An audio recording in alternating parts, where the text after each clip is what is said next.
Hello and welcome back to Season 5 of the Fresh Finds podcast. I'm Ryan, and today I'm joined with Cacophony Kid himself, Nick Rosell. Hello. How are we doing, man? I'm good, buddy. Dude. It's good to be in person instead of on a screen. Dude, it is. We're outside. We're ripping off podcast, but outside shtick because we couldn't find a other spot to record. But, you've been busy since we last talked on the podcast. Yeah. And I would just like to say real quick, we got the police station over here. There's cops everywhere.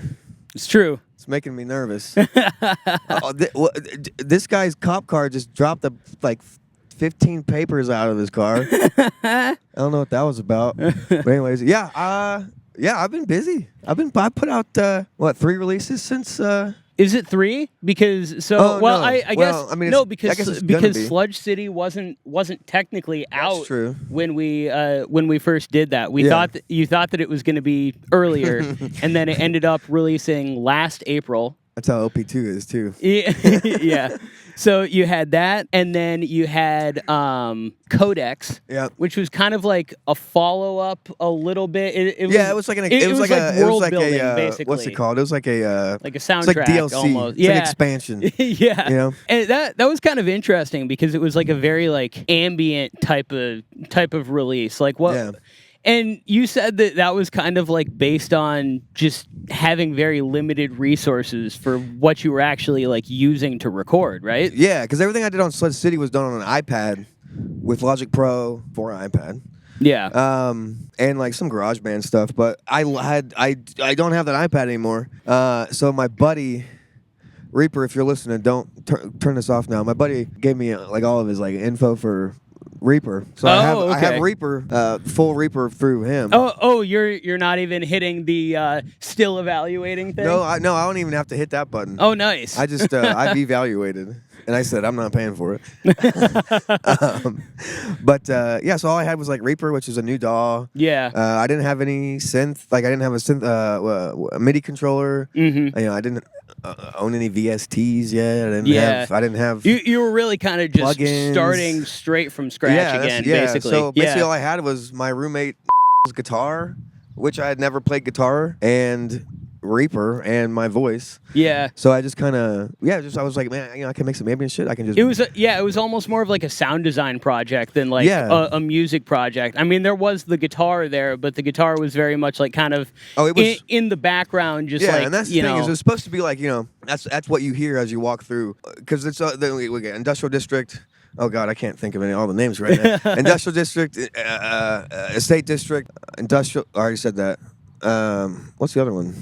I don't remember, honestly. I'm such a fake fan. There's the Corporate District, but that's not in the EP. I don't know. It doesn't matter. I can't. Ambivalence, good song. But it was just about, walking through the streets of Sludge City. The decaying ruins. The decaying ruins, and someone somewhere is playing a guitar to themselves. And that's the thing about Codex is that I didn't use a click at all. I didn't turn the metronome on ever. there was no song. It was just. It honestly kind of gives me like Last of Us vibes a little bit. Yeah. Like dystopian. Exactly. Well, and especially because there's like the bit in The Last of Us where like Ellie picks up the guitar and like plays the song, and that was kind of like exactly what I was like picturing when I was listening to it. Was just kind of like that happening, not right where you are, but like maybe like a block away. Exactly. Yeah. That's kind of how I wanted to see, and that's why like in the Gallows, I believe. Okay. I have there's like a sample of Rats in the Sewer. Oh, in there. Yeah. And I like just kind of like started playing it off of my phone, like over here, and I just kind of slowly brought it around my mic. So it just seemed like somebody was walking by and listening to that song, I think it's really cool that you did a lot of this shit practically. Yeah. I think that it's a really fun way to like work on, kind of the sound design and everything of it. Yeah. I mean, all the weird noises are either my voice or there's a lightsaber in there. There's me hitting metal. I mean, hitting glass. A bunch of lighter clicks, or like even just me smoking like the crackle from like weed. Oh yeah. Or not, from weed, but like just from smoking in general, I guess. Yeah. Just a little. And just pitching that stuff down and like putting crazy ass reverb on it just turns it into this whole area of like exploration. And then based on that, you also did your one episode of your own podcast that was like a D&D campaign, a D&D one shot that was that was based on like the locations of Sludge City and the search for the Codex. Which never actually got fully revealed what it was, because as soon as you like found it, the episode ended. But like they went into the book. Yeah. So currently, all the people are in the book right now. But I know what happens. But I would like to do another episode of that. It's just D&D actual play like live podcasts are just. It takes a while. It takes a long time. I mean, that episode was like 4 hours long. Maybe I think once it got cut 3-something? down, it was like 3-something. Yeah. But it was long for sure. Yeah, and it just, not everybody got time for that. Yeah. Especially like Christy. I mean, Christy's always busy. Always busy, yeah, for sure. Yeah, I mean, I'd like to do it, and I don't know if I could do it with like some other people, I could figure something out. I could definitely figure something out. But it was a neat project nonetheless. I think it was super cool. Yeah, because while I was writing Codex, let's see, the first song on the EP Codex was the first song I wrote. Yeah. And it just had this weird westerny vibe. It felt like Sludge City to me. I don't know. Like obviously the album Sludge City is very punk-esque and stuff. But like I think the world is kind of like Fallout-y without the like radiation. Yeah. You know what I mean? They got the sludge instead. Yeah, they got the sludge portion. Yeah, There's been no war. Like, well, there's wars, but there's been no nuclear wars. To really, but it's more of a systemic issue. It's more so like a cyberpunk-esque. Yeah, like universe kind of distinction to me. And so you had all that. That was a really cool, like, little ambient EP thing. And fun. Then it really wasn't that long after that you released Yellow. That was like what, a couple months? It was in December. I can't think of when I released. Yeah, because October, November, December. Yeah, it's 2 months. Yeah, because I released Codex in October. And it was interesting seeing you, really lean into a lot more of like kind of a poppy direction. Yeah. Like both sound wise. I mean, there's one that I always say just sounds straight up like musical theater. Yeah, Brian Thompson. Which I think is kind of cool because it's just so different from everything else. Yeah. But like, go ahead. No, I grew up. I mean, not like doing musical theater stuff, but like doing marching band. And, and I have a soft spot for like musical pieces. So like and I think I've always like had like a not instinct, but like I just kind of end up making like kind of like not marching band shows, but like I've definitely been like I could definitely turn Sludge City into like a marching band show. Yeah, and it would be sick. I feel like everything you do is kind of like high concept in a lot of ways, and to a fault. Actually, and it's really cool. But like especially that one was interesting to see you lean a lot more into like the pop sensibilities, whether it was like with instrumentation or song structure. Like there really wasn't a lot, or not nearly as much anyway, like heavy synth stuff on there. It was a lot more like cleaner and like real singing as opposed to like the screaming and shit too. I mean, I think the hardest song was Lovely. At the very end, but I mean that's about it. And I mean, and I was saying after Sludge City, I kind of wanted to get more like not dancey, a little bit more like upbeat, Yeah, a little bit more palpable to the ears. Yeah, something that's a little more geared towards like a little bit more of a general audience. I feel like it's still pretty niche, but like for sure, it's definitely something that's a bit more like accessible, especially on the Yellow EP. Yeah, and that's kind of that was kind of the whole concept, and that's why it's called Yellow. Yellow's it's a nice color to look at. It's an easy color. Yeah. Not saying that not meaning that like I'm just making easy music now. Yeah. But like it's more palpable, and it sounds good. Yeah. Well, and the Yellow was also based off of the original title for Heated Seats, which was Yellow Wendy's originally. Yeah. Yeah. And I wrote those lyrics like, I don't know, 3 years ago now, maybe. I was gonna say because you sent them to me really early, like maybe even before Sludge City. Oh yeah, it was before Sludge City came out for sure. Yeah. I think it was not too long after I put out 5. Yeah. Which was my first EP. which is First EP has that hasn't been aged. scrubbed from the internet. has aged, but it's aged okay, I think. I think it's still really cool. It's really fun to watch the progression from all of that because, like, it was definitely like a lot weirder, like kind of like, Yeah, I mean, sound designy, like instrumental music, basically. I was basically just learning sound design doing that stuff. Yeah. Yeah, I mean, it's just a lot more ambient, a lot more loopy, a lot more just like beat kind of things. Yeah, but, it was almost more of a beat tape, basically. Yeah, and I mean, that's kind of what the first thing, what was it called? Music for the Wandering Mind, the first album that I put out as Roswell, was just all beats too. But it was definitely like an important like stepping stone for me to do. Well, and I also think that it's cool. Like, I don't know. I feel like a lot of people who, start working on writing music and stuff like that, like the first things that they put out are, relatively simplistic for the most part. But it's cool that you can go on to streaming or wherever and like see the whole progression from like the much more simple like loop-based stuff to actually like starting to have more fleshed out sections and things like that. Yeah, it's definitely a jump. And it's cool to see. Like, I mean, obviously, like me being the one that has made the music, I don't like really see it. But like when I go back and listen to it, I'm like, oh wow, like. Well, yeah, I've gotten pretty good. That's something I've thought about before. Actually, is like until you've taken a step back and like kind of forgotten about it almost. Yeah. You can never really like listen to your own music for the first time because you've heard it from idea conception from like whatever it was that like, made you think to start working on it all the way through the entire process, even like mixing and things like that. I feel like if you have somebody else mix your stuff, you kind of get to hear it for the first time.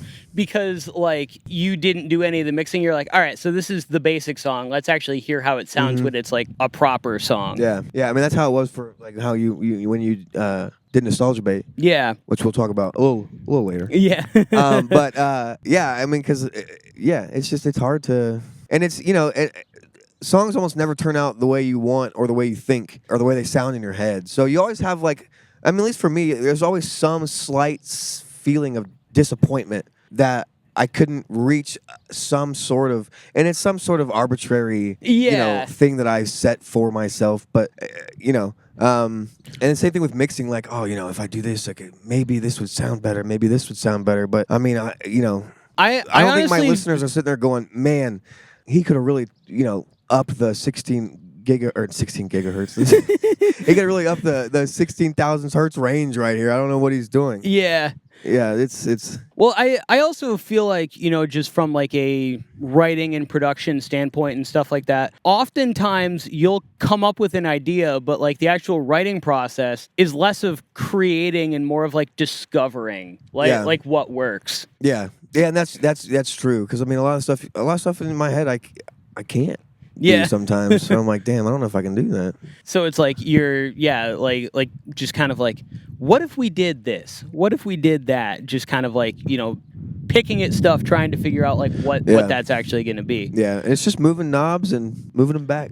Yeah. I mean, that's kind of what I figured out. Is people are like, I'd like to get into mixing, and it's just like, well, all I gotta do is just move some knobs and figure it out. Yeah. I mean, if you're, if you're good enough to make music and record music, you can mix no problem. Like, I think anybody that makes music can mix no problem. It just takes, it takes practice. Yeah. And the way to practice is to move knobs. Yeah, just like anything, you got to get your reps in. Like, yeah, exactly. Your first few mixes are not going to sound fantastic. They're not going to sound how you want it to be. They're probably going to be a little bit muddy or a little bit thin or whatever. Yeah. But it really is just like kind of developing that ear. And I think the biggest thing that's the hardest for a lot of people is like figuring out exactly how things work.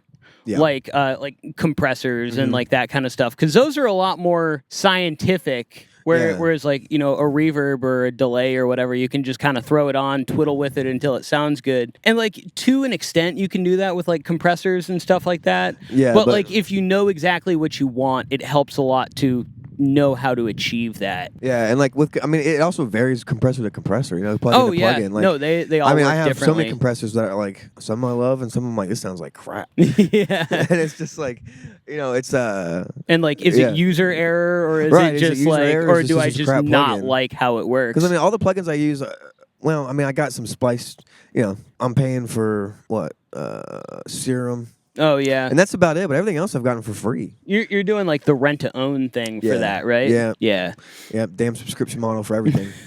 It's true. That's love America. The modern age we live in. It's amazing. I can't wait to just like everything. Like you can when you go buy a fucking cup of coffee now, you can pay later $4 a month, and it's just like, is this really what we're doing? Where we can't even afford a fucking cup of coffee? Yeah, I'm gonna finance my Taco Bell. I think that's a problem. Like I think most like too many people are just like okay with that fact, where it's just like we're all so poor where we.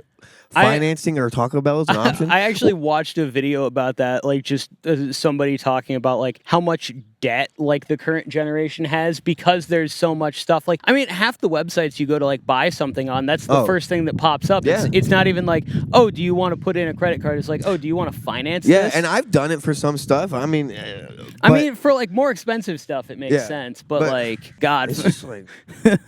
But getting off of this tangent, moving on to the next project. What was the new project called?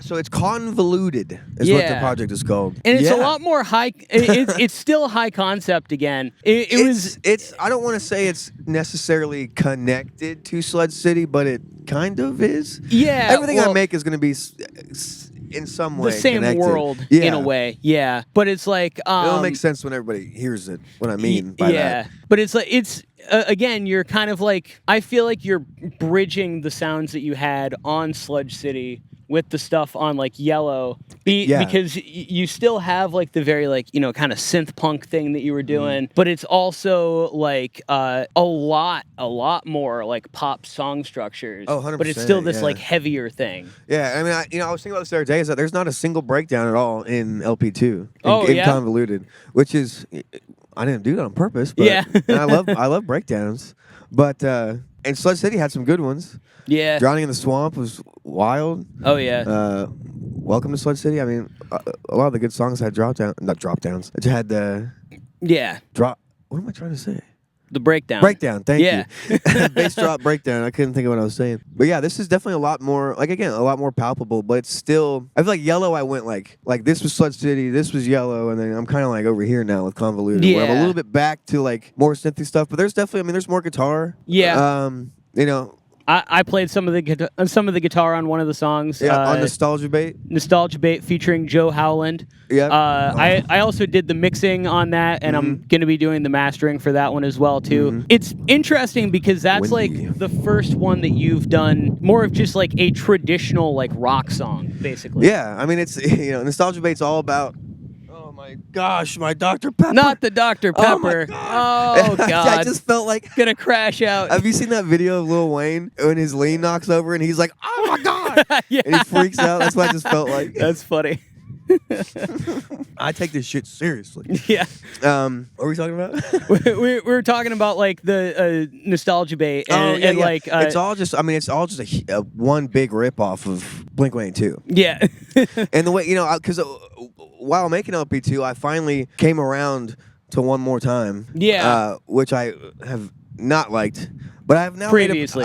Previously. But I've made a playlist now called One More Good Time, which is all the good songs off of that, the part 1 and part 2. Yeah. And that's all I listen to. But I was listening to that a lot, and I kind of just, if you like listen to like Nostalgia Bait and you listen to that whole album, there's just like bits. I just took bits and pieces out of each song and just kind of plugged it in into Nostalgia Bait. And the reason why I did that was because I'm kind of mad at Blink-182. Because Self-Titled is amazing. Yeah. Neighborhoods is amazing. And then they had to go, they were like, well, we can't, I don't think we can do that anymore. Yeah. I think we need to go back to our roots, whatever the hell that means. Yeah. And we're going to make pop punk. And I was like, because I love the direction they were going. Well, and you're also like a big boxcar racer guy. Angels and Airwaves. Yeah. You were always kind of a Tom guy. Yeah. Which can get kind of weird a lot, and so like he does a lot more of like the kind of like experimental shit. Yeah, and you can tell that I like Angels and Airwaves on Convoluted. There's a lot of Yeah. I mean, especially the back half, a lot of Angels and Airwaves influence in that. Just and just wide space is kind of what I kind of go for. You know what I mean? Yeah, this kind of like ethereal type of sound. And like, did you think a whole lot about like developing the concept as much for this one, or was it just kind of like it's in the same vein? It's vaguely like, you know, lyrical themes are similar. Yeah, the concept is of Convoluted is kind of the fact that there's not a concept. Okay. Which is kind of convoluted, you know? Yeah. Okay. All right. It's kind of about like my need to have a concept. Oh, interesting. In order to make art. Almost like grappling with that, and like the fact that like, what is it like that? Do you have trouble writing just like one-off songs, or is it more not particularly? It's just more so like I don't want to write one-off songs. Oh, okay. I want to write, and I think a lot of it has to do with the fact that I was in marching band too, where like, you know, they like the shows it's a show, you know, it's a production. It's putting together a whole production, a whole set, it's got a theme, it's a story, it's this whole big thing, and you know, I play D&D a lot. I love that. I read fantasy novels. Yeah. So I just think my mind just wanders. I want to do big and stuff, but it's like at some point it just kind of, and like with Sled City, like it changed so much that it just kind of became this convoluted story that didn't really make sense. Mm-hmm. But that's kind of what life is. Yeah. You know, and that's kind of what I wanted to do. And then Convoluted is more so like a self-reflection of the fact that sometimes you don't need to do that. Yeah. Sometimes you can just make music, and the album doesn't need to be a concept. I mean, whatever concept album means. Yeah. But it doesn't have to be a concept album. You can just make music. But which is kind of what my next release after Convoluted. Already got it planned out, eh? Yeah. It's I'll tease it. It's acoustic. Oh yeah. It's folky. Yeah. I've been hearing some of just like the phone demos of it. Yeah. And it's been cool. It is very folky. It's like, you know, almost like rootsy, like not really bluegrass, but kind of like feels like it wants to go in that direction a little bit. It does. I'm trying to stop it, but it's pulling me. Well, I mean, it's just like most of the music that I listen to that's acoustic is folk punk or you know, like older country. Yeah. So I just kind of, whenever I think of acoustic guitar, I just think of like a twang. Like it has a twang to me. Yeah. That like I can't. And that's like with like Codex too. Like it has a twang to it. And yeah, and that's just how I know how to play guitar. If I have an electric guitar in my hand, maybe I'll just start playing power chords. I don't know. Yeah. You know, it's just kind of, and not knowing how to play guitar, just trying to figure it out is just kind of, you know, seeing what sounds good and whatever sparks my ear as like not recognition necessarily, but like that's a note. You know what I mean? You know what I mean? Yeah. Like that's a note someone would use together. Yeah.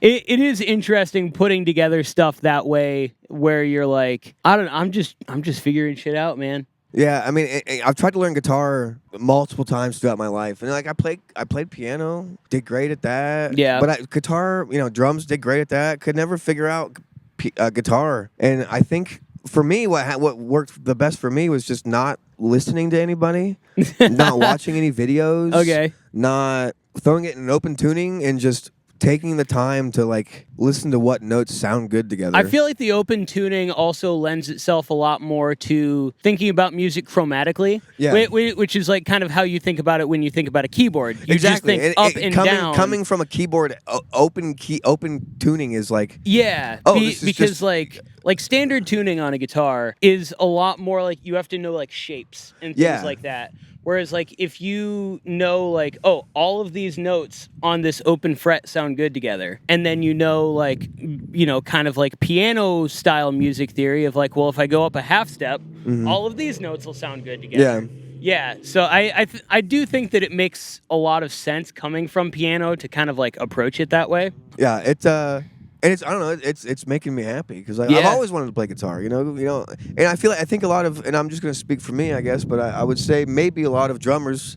This is my personal experience, you know. I feel like a lot of times, you know, you don't necessarily feel like a musician, especially like in like a rock-based scene, unless you play guitar. You know what I mean? I I could get that because there is like a lot of just like because guitar's cool. Well, and also you get FOMO if you don't know how to play it. The for way real. people talk about guitar or just even other instruments in general, like synthesizers and stuff like that. Like there's a lot more generalized music theory terms and things like that go into it. For sure. Like, oh, this is like a chord, or whereas like percussion has its own lingo that only percussionists really understand. Yeah. Like cows. Duts, we got you think like does anybody who's not a drummer know what a paradiddle is? You know? Yeah, what is that? Or like all the rudiments just have dumbass names. Yeah. like what's pass the bread and butter is a rudiment. Yeah. Is that the two pass the bread and butter. Two, that's like the 2 against 3. Yep. Yeah, I learned it is pass the goddamn butter. Oh, okay. It's every school, every marching band was different. Yeah. Well, I learned that online. That was definitely not from the school. Man, we get in so much trouble in marching band because we would always change the words to the cadences to be explicit. Well, I remember I thought it was so funny when I was in pep band. We would play Tequila. Yeah, but fire song. But because it was one of my fresh finds, actually. But because it was a high school, like they were like, oh, that's alcohol. We can't be referencing alcohol. And so our band director always tried to get us to say chalupa instead. Chalupa. And then none of us ever did. Well, no.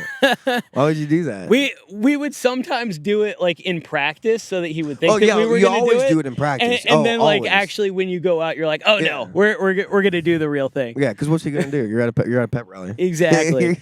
Kind of going back to, you had quite a bit of, or not quite a bit, but a few features on both Sludge City and the new project. Yeah. Like, do you, when you're writing a song, do you just hear like, oh, this person would sound good on this, or do you like kind of try and write something that's like in a style for somebody that you want to feature? Well, so for Rats in the Sewer, with Ultra Deluxe with Max. Yeah. Max is a communist. Yeah. A huge advocate for trans lives. I thought I felt the raindrop. I don't think I did. Trans life, Palestine. Max is there with it. Yeah. And, I'm an anarchist, anarcho-communism. It's kind of the road down anarchy leads to communism. All this stuff. But so I wrote that song, and I wanted it to be about because I think there's a lot of infighting with the left. Yeah. And I think that is a huge problem of why we are so far behind. Yeah, because everybody, else. or at least a lot of people, want to achieve the same or similar things, but everybody just disagrees about the process. Right, and we need to not worry about the process right now. We can worry about the process later. And that's the difference in the right. The right, I mean, maybe not so much in recent times now, but the right has been pretty much locked. Yeah, like we hate everybody.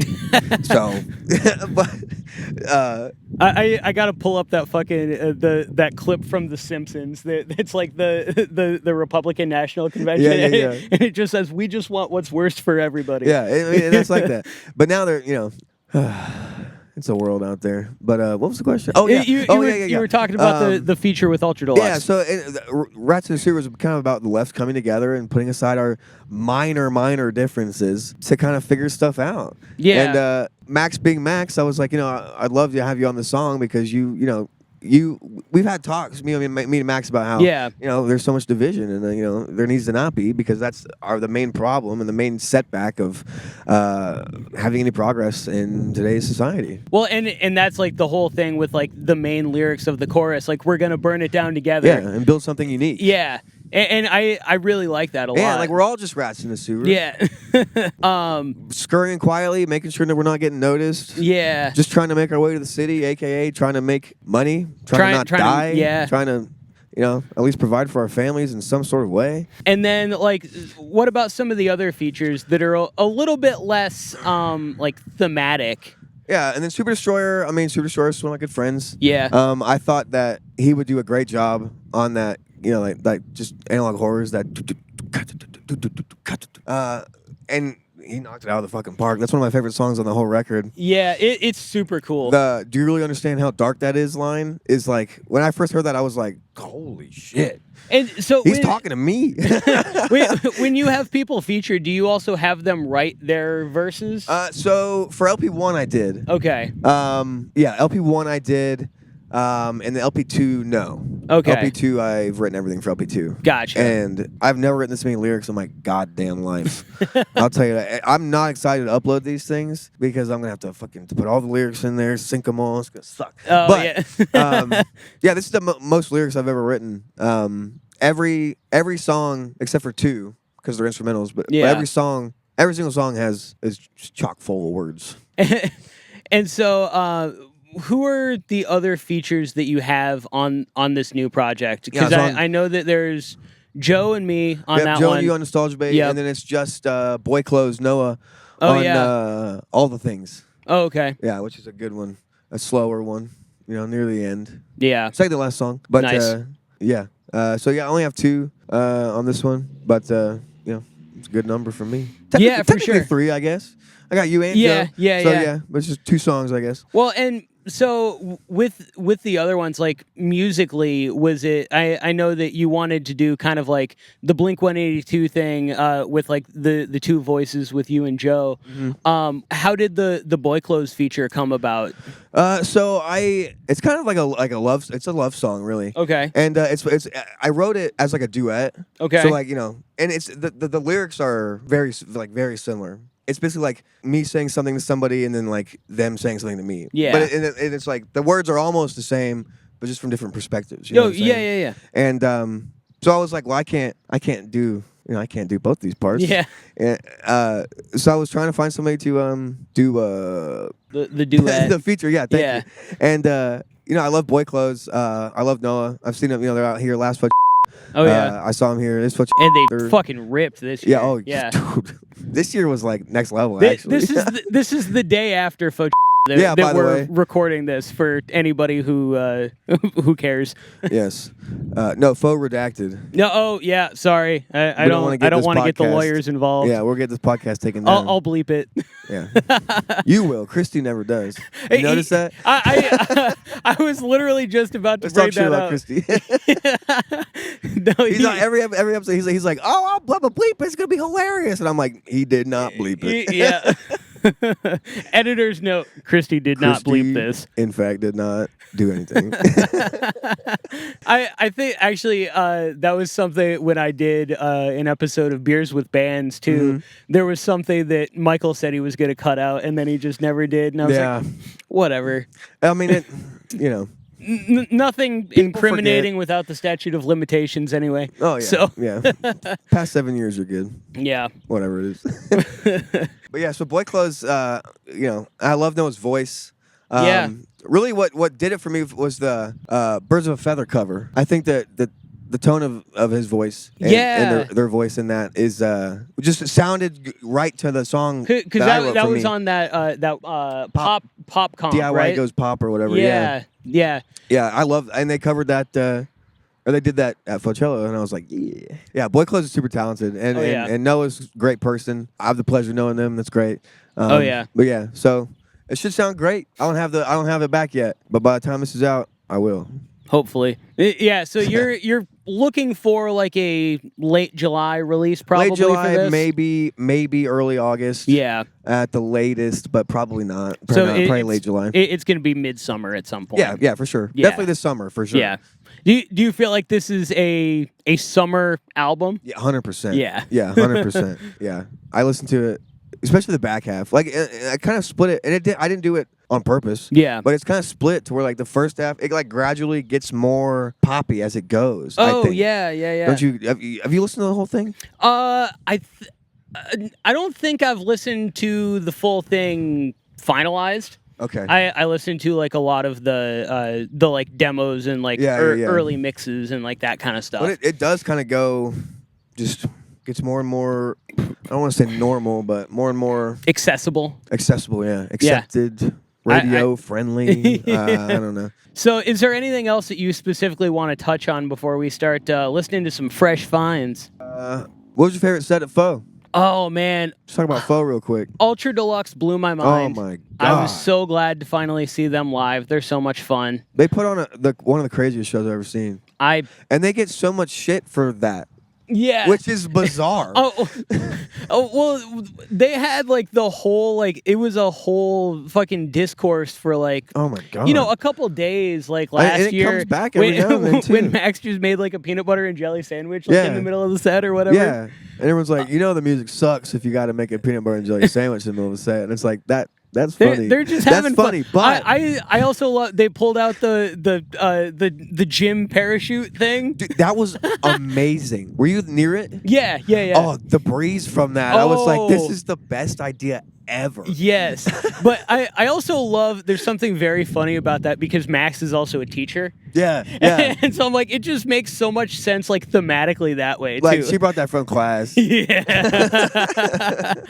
And then I don't know, my other one that I had a blast at, and I absolutely busted my ass at the Career Day set, which was Career Day was awesome. They are so much fun. They're like one of my favorite bands in the DIY scene. I've been a ride or die for them like since their first full length came out, and I feel like they're finally with the new EP that they put out like 8 months ago, something like that. Yeah, something like that. I feel like they're finally starting to get the recognition that they deserve. Yeah, they do. And like we talked to Desmond for a little bit about Blink-182, and it was just such a, I don't know, like I've been following Creative for a while, and I know how much Desmond loves Blink-182, and I grew up, Blink-182 is a huge part of my life, you know that. And just talking to Desmond about it, it was like a full circle moment to me where I was just like, damn, like this. It was very clear that cool. He's about it. Oh, he's about it. Yeah, he knows about it. Yeah. And you can tell when they know about it. And then also, like, I've never seen Kerosene Heights live before. Really? And so that was also really good. Kerosene Heights I feel like they're the better live than they are on the album, and they're incredible on the album. Yeah, I know. But, like, it's... And that's rare. Oh, yeah. Like, that's rare to have. I think Free Throw's like that, too. There are some bands that are better live, but then the album just, like, I don't want to say sucks, but like no, I know what you mean. It's like it's a letdown after seeing them live. Yeah, I mean a lot of it's like energy too, like energy's up. And Kerosene Heights aren't like that. It's just different. But the energy is, such a huge factor. Yeah. I feel like Corey from Free Throws like that a lot. Yeah. I think his voice is a lot more, he yells a lot more live. Yeah, and which just kind of gets you hype. Yeah, exactly. And so what were some of your favorite sets? Oh, I gotta go with 95. 95 was fun. My boys in 95. We that shit yelling rocked. at them from 2 feet away. Oh my god! No, that was one of because I've seen them before. Yeah. In Columbus, but it was nothing like that. And you know how Freakshow is. Freakshow is different. Yeah. Like you're not gonna have a better show than Freakshow. I think it was also because side it's Twitter stage in real life, but also side stage being on the floor too is a big deal. Where you're just like difference, crowded around them. You're like 2 feet away, just awesome. like yelling the lyrics back in their face. I'm like, dude, there's so many times where I was thinking about just booping Christy in the nose. That'd be fun. I had to fix his microphone like 6 times. I kept bumping into it. I'm just like, last year during the St. Judas set, his like glasses like started to fall off his face. Nice. There was one point I almost thought about like going up and just like pushing his glasses back up his nose. He would appreciate that, I bet. But then I was like, I wouldn't want to just like accidentally like poke him in the eye or something dumb. Like that'd be stupid. But yeah, 95 Colo rocked my socks off. The Secret Set, Harrison Gordon. Oh yeah. Side stage, that was nutty. Insane. I loved Ellie's pleas for please don't crowd please surf. Don't get me fired, basically.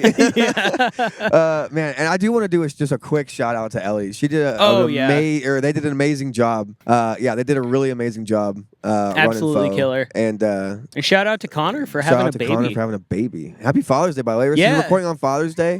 Happy Father's Day to Connor. Happy Father's Day to me. Happy Father's Day to all the fathers out there. Yeah. But yeah, Harrison Gordon was crazy. Redstone's always good. Redstone's always hype.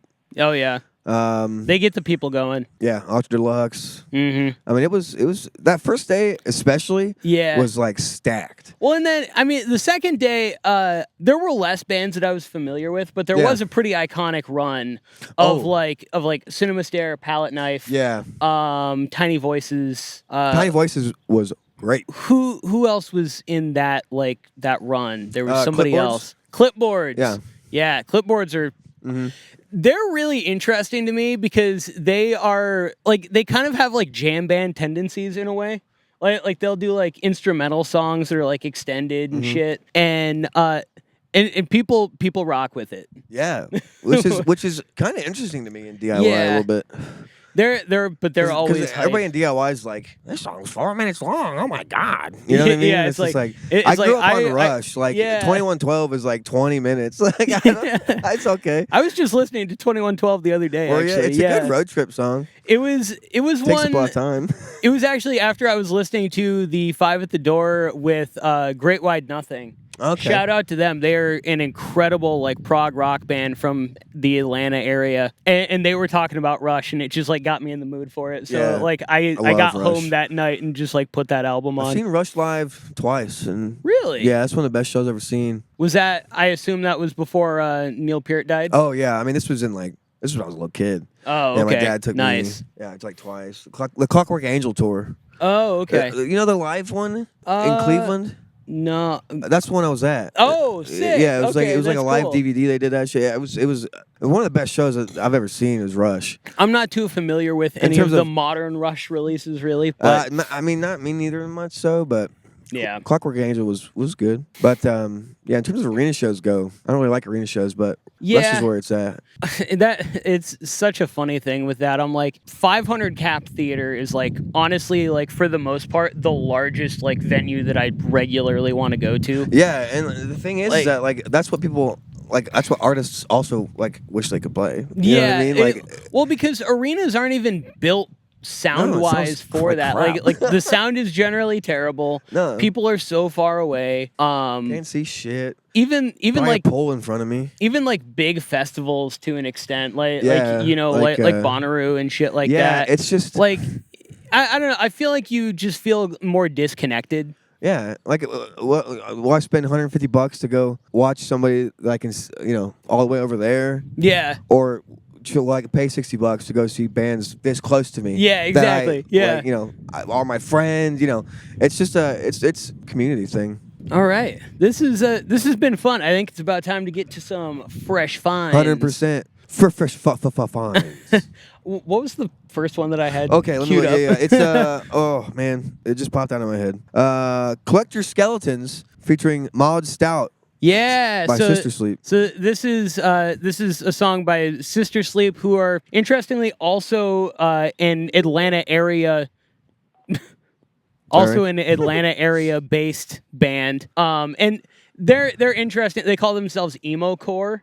Okay. So it's kind of like metalcore mixed with like kind of emo Twinkly? stuff. Yeah. It's not they don't really get into like the super twinkly stuff so much. I think it's a lot more like the vocal delivery that's kind of like the emo like side of it. Like a lot more like kind of like early 2010s, like that kind of like emo metalcore crossover type of sound. But yeah, so this one is featuring Maude from Splitjaw, That's Splitjaw. I couldn't remember where they're from. who are a like metallic hardcore band from Chicago. They are so sick as well. We've featured a song from them a while back, right after their EP came out, and I know that they're cooking up new stuff too. But this one, this feature is incredible. This whole song is just so sick. Everybody's cooking up new stuff. It's true. And I'll tell you what. I mean, this summer. I mean, it's already started, but this summer is stacked. Yeah, that's the thing. Stacked. I felt like the fall was, or the spring was like a little lackluster. Yeah, it was. But I feel like this summer is going to be crazy. Oh, it is. I mean, shit that's coming out. Yeah, it's stacked. Oh, yeah. But anyways.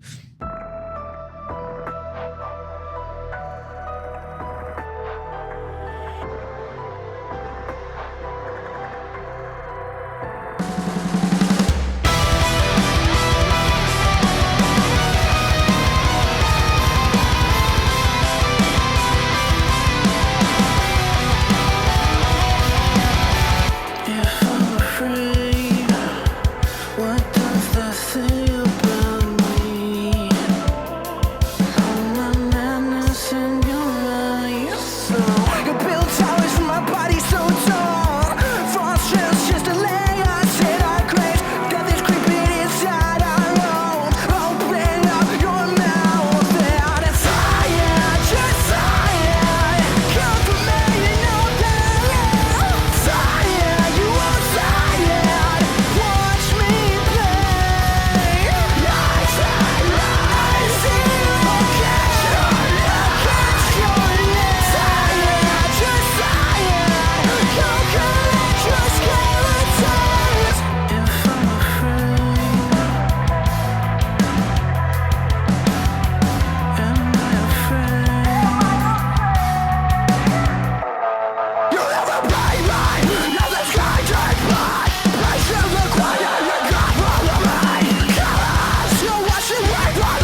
Dude, that one is so sick. Yeah, a lot of like you said there while he was playing, like Pierce the Veil kind of vocals in that. Yeah, and right after that piano is that shink.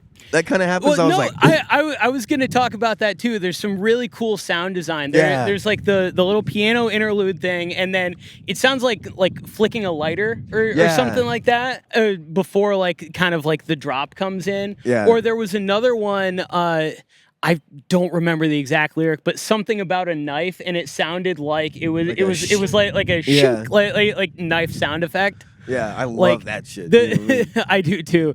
And the production, like, it sounds so good. Even on the shitty little speaker that we're listening to it on. Yeah, that my mom got at a raffle for her work. Yeah. I think. But Health. like, shout out Premier Health. But like even on that, you know, like don't shout out Premier Health. Everything sounds so good. And yeah, it really has that kind of like throwback, like post-hardcore kind of sound. Yeah, like almost like a 2010 kind of, not metalcore, but like more that same decade, I guess. Yeah. Like the kind of like more post-hardcore like side of that. Yeah. And then you know, Maude's vocals sound incredible. She is such a talented like vocalist in general. I always find it weird. Like, what's a good term for harsh vocals? Because some people don't like the term harsh vocals. Yeller. Some people don't like. And like yeller just sounds really funny. I know.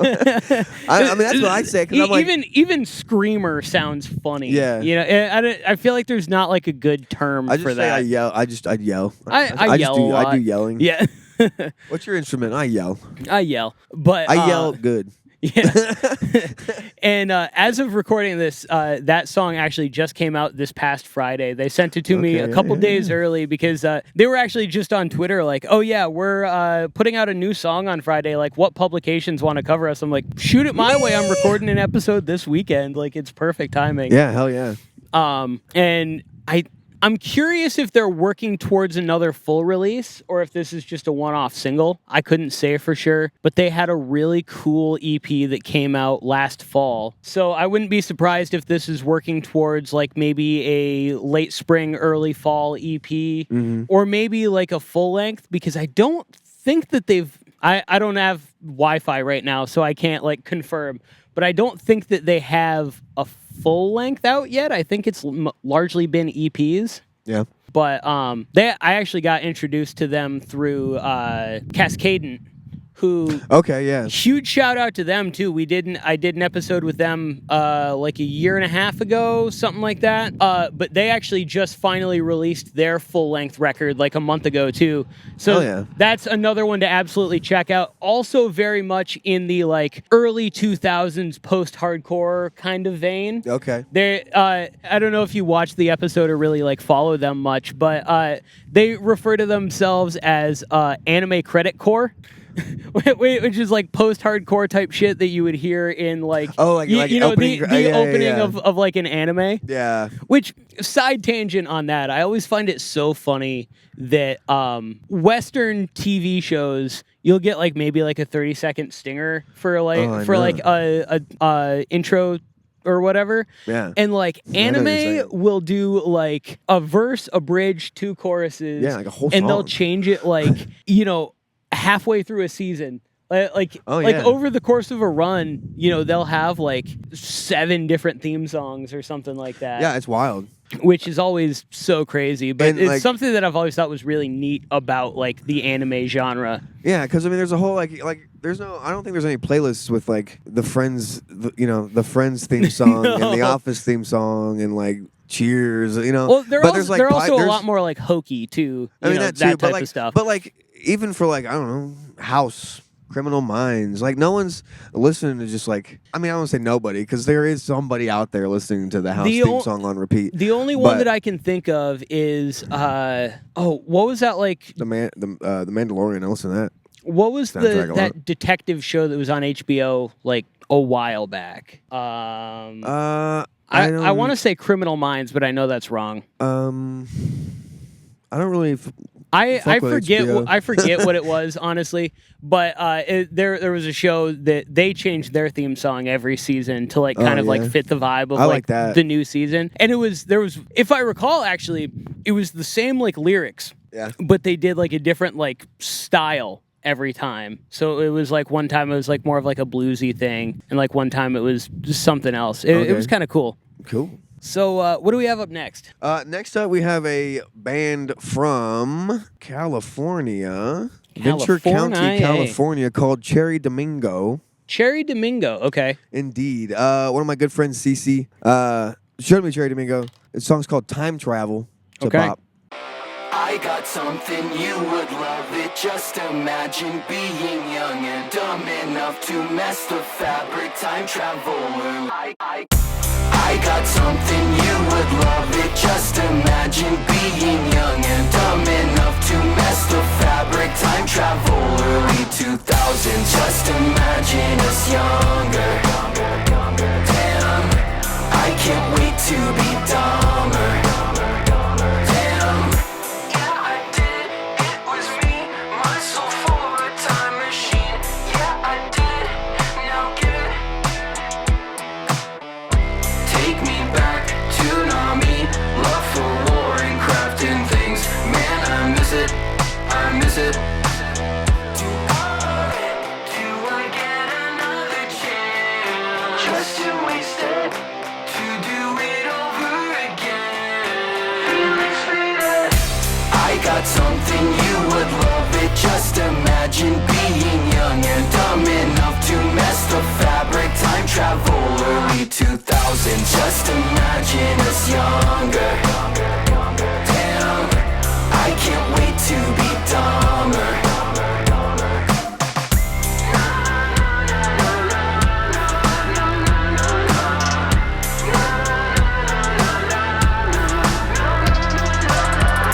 Cable strung, channeling nostalgic thoughts and hopes and dreams.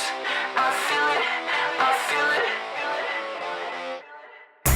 Do I get another chance? Just to waste it. To do it over again. Fuck.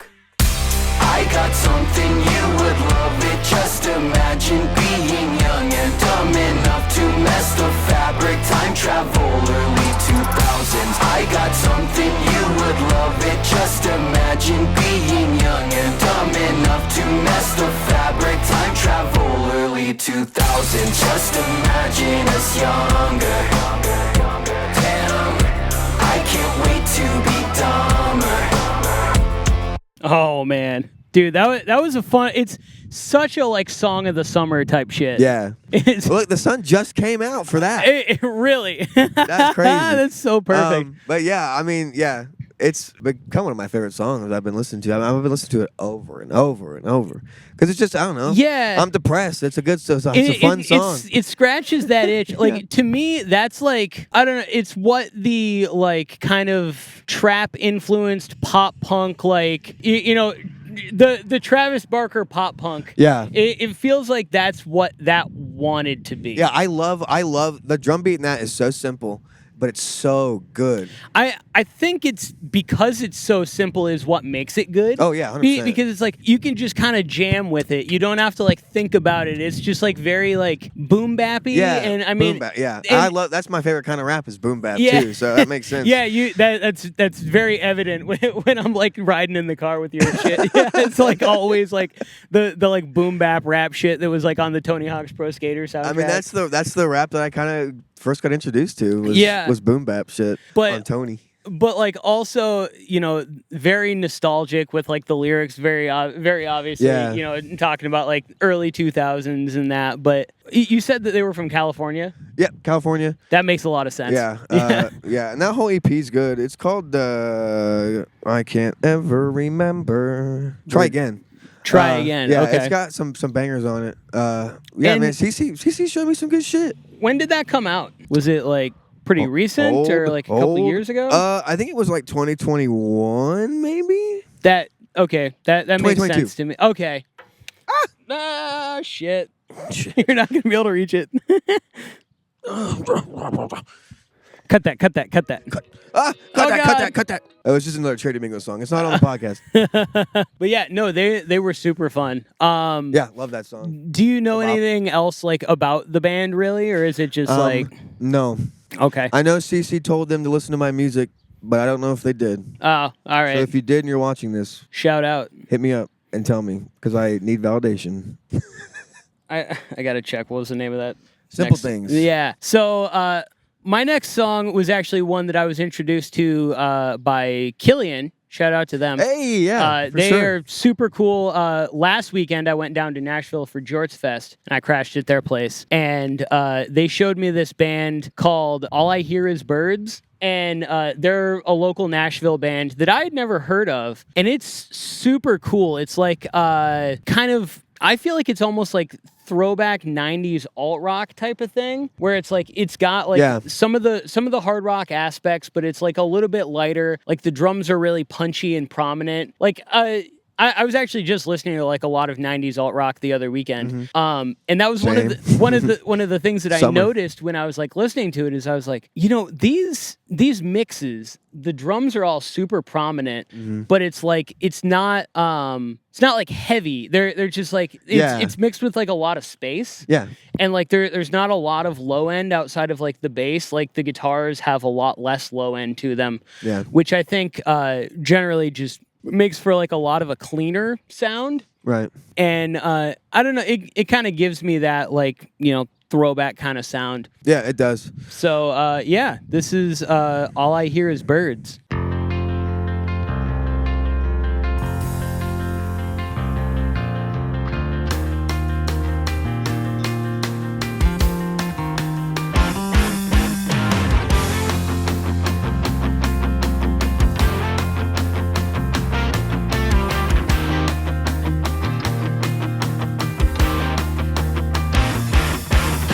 Lately I've been thinking this is not a great idea.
Damn. Dude, I love the ending of that, how it goes to like the acapella. Like, That goes through so many like genres. yeah. It starts out like pop punk, and then it's like Well, you said, I mean, like, the intro is basically just what's Is my What's My Age age again by a Blink. little slower, But- maybe like one less note, I think, or Yeah, something. but like the first time I listened to it, I was like, wait, is this right? Wait a minute. But yeah, it starts out with that, and I really love the build because like it starts out, he's like just playing like the rim of the drums too, doing that kind of thing.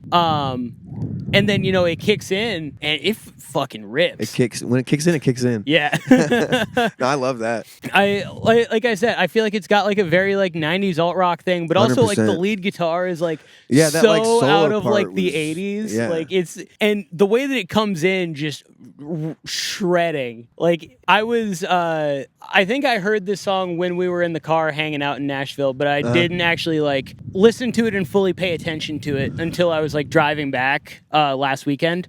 And like I put it on when I had like an hour left of the drive or whatever, and like that gave me my second wind. I was and you're just like, like, hell hell yeah, let's do it. Unfortunately, I don't know a whole lot else about them, and I'm not entirely sure if this is from an EP or if it's like their waterfalling singles for an album. Yeah. I was actually kind of disappointed because this release only has 3 songs on it, and I was fucking with all of them. Yeah. And so like when it just like stopped after 3 songs, I'm like, no, I want more. But and Always then want more. honestly though, leave them wanting more, right? Oh, that's. I mean, yeah. Yeah. If they want more, that's a good spot to be in. Exactly. And but yeah, so just super fun song. Definitely check out all 3 of those. I would imagine that they've got new releases on the way. The other thing that I really love about this song and like the build up to it too is the bass. How it's kind of like the bass is almost like a melodic element. Yeah. I love when people do like counter melody bass parts, because I was having this conversation with a few different people, in the past couple of weeks. Yeah. But I feel like one of the things that is holding some good bands back from Yeah, being I heard you great saying this weekend. is having guitarists who play bass as opposed to having bass players. Yeah. Because you approach the instrument very differently. Like if you're a guitarist, you're probably going to basically try and play a guitar riff on the bass. Whereas like a lot of the best bassists do like kind of this like counter melody stuff and like really cool runs and stuff. I saw at Jorts Fest 2, I saw Dead Billionaires, who I've been waiting to see for a really long time. I was so happy I got to catch their set. But their bass player is so insane. He plays a Stingray, which those are some of my favorite sounding basses. Yeah. Just because they're so like bright and articulate. Yeah. You can hear them good. Yeah, They're like his bass cut through the mix in such a good way. There were a couple other bands this weekend too that I was like, oh yeah, this bassist is a bassist. Like just 95. just like the 95 Kroll. Diggy is a great Diggy's example. Amazing bassist. I think even like Monster Truck Fire Truck, who were Monster Truck, another Fire really Truck. fun. Yeah, I meant to set mention them earlier, from, but yeah, from Faux this year as well. I honestly I had never heard of them. I was like thinking, am I going to stay outside for this? And I'll check out the set, and I'm so glad that I did because they were super sick. And their bassist is also really good at doing like that kind of stuff, like kind of doing like the counter melodies and their bassist that is kind a of shit. bassist. Yeah, exactly. Yeah. So what do we have up next? Next for me is going to be so I found this person on Instagram. Okay. I've been finding a bunch of good stuff on Instagram recently, really. Nice. This is just scrolling through reels. Yeah. Yeah. This is a solo artist. Her name, I believe maybe their name is Devon again. And this is a single. Okay. I'm pretty sure, I don't know, but I'm pretty sure it's like an album rollout thing. Oh, cool. But it's called People versus Maryanne Sue. And it's like a little bit more country-ish. Oh, interesting. But I'm into that. It's good. All right. So yeah, here's Devon again with People versus Maryanne Sue on Fresh Finds. Yeehaw.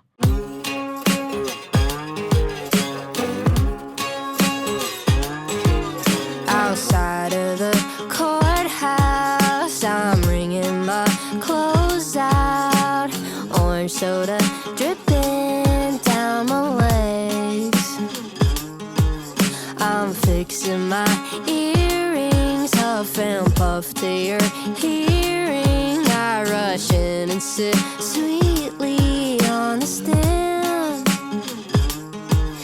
Excuse me, miss, is this your lover? Lover? No, I hardly know her. Lying bitch, but hot like supper. Give an inch, she'll pull you under.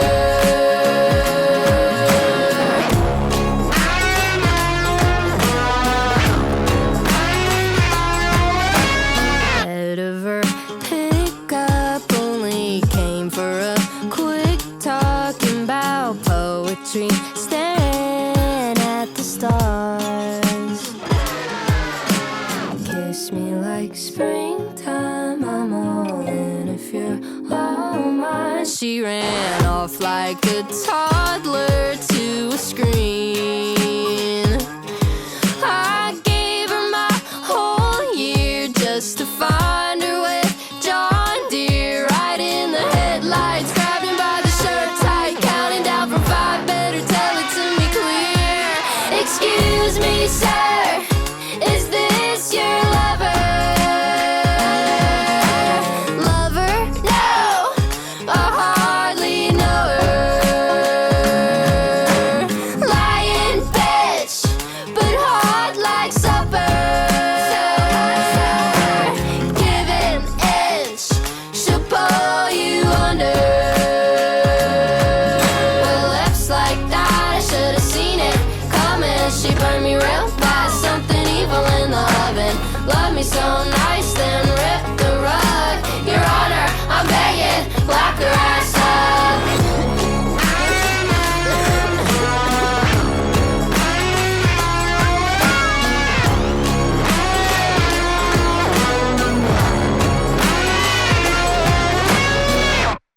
Oh, that's so much fun. It's like it's a good song, and I'm not like a country guy. Yeah. But like when I first heard that, like bow wow wow wow wow wow wow, I was like, damn. It's got the like the kind of like crossover country Yeah. type of, I feel like there's been a lot of people that are doing like kind of this Yeah, like this- country crossover type of thing. And I'm not hating it at all. No, I honestly I kind of said this about the last song too, but again, I feel like this is like what pop country wants to be. Yeah. It's like Yeah, I agree. Again, this one is so Because that's pop country, but it's just it's pop country. I feel like everyone tries to make country pop.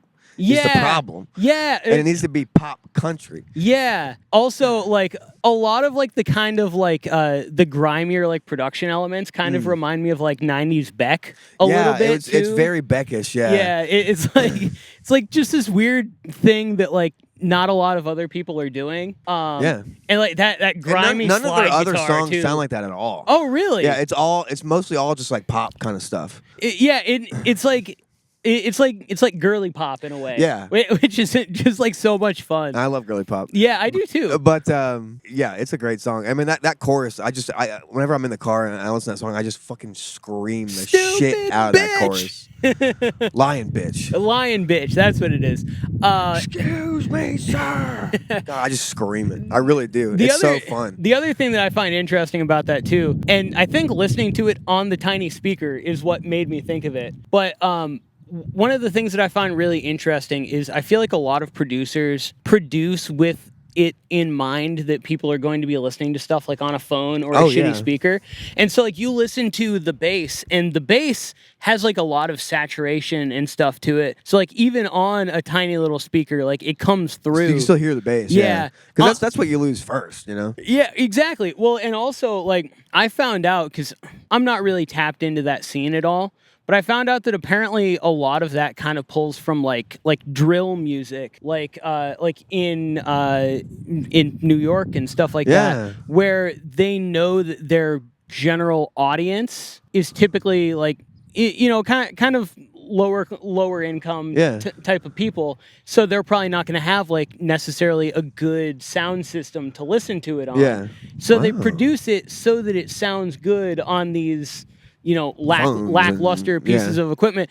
I mean, even going back to like 90s hip hop and stuff like that too, that was kind of a thing. Not the phone speaker, but like most people's best listening devices or whatever was the speakers in their car. Yeah. And so stuff was mixed specifically cars, so that it basically, sounded almost, good in the car. Yeah, I got to do the car test. Yeah, well, it's so classic in like audio engineering to do the car test now. Yeah.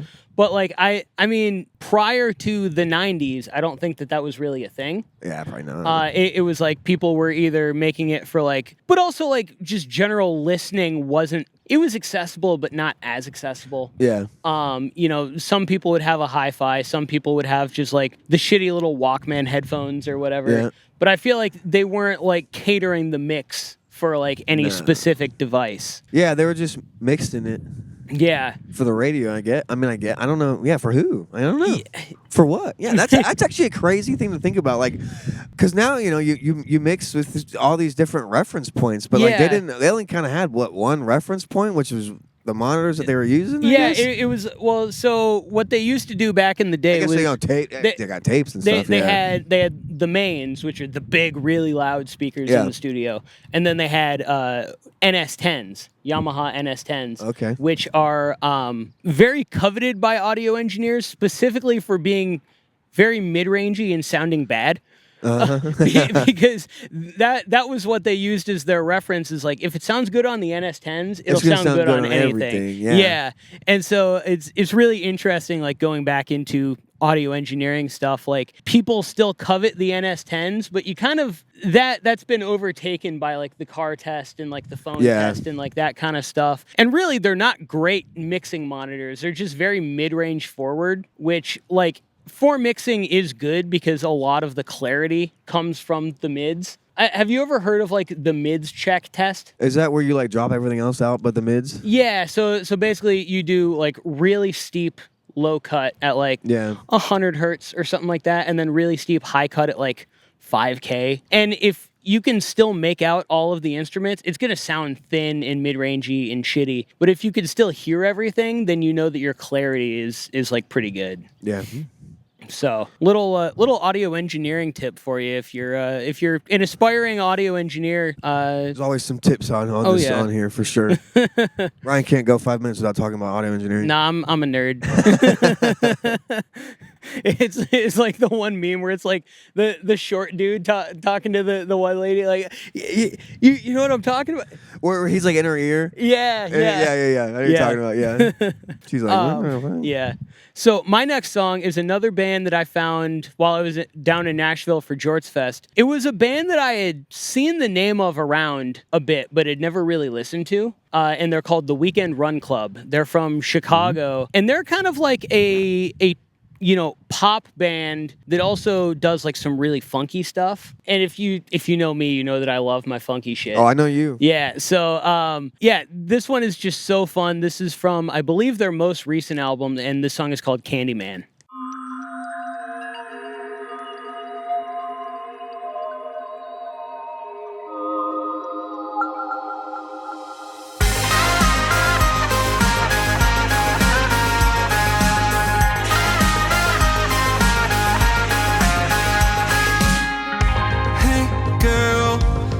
Time's the charm, you know I hadn't planned to fall in love tonight at your dive bar. Hey boy, yeah, you with the scar. Good thing you're covered in lights, cause I live in the dark. My hive is yours to infest. You'll be the queen, nothing less. I'm buzzed for you, I confess. I really like you. Your vibes are sweet like honey. I'm such a sour thing. You said we're more than friends, but look what you do to me. I'm not expecting much, a sucker for a sugar crush, yeah. Your eyes are sweet like candy, but you're a killer bee.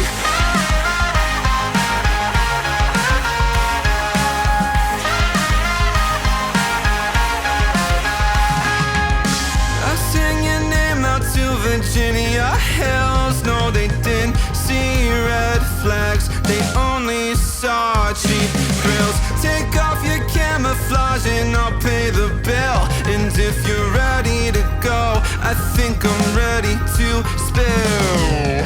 My hive is yours to infest. You'll be the queen, nothing less. I'm buzzed for you, I confess. I really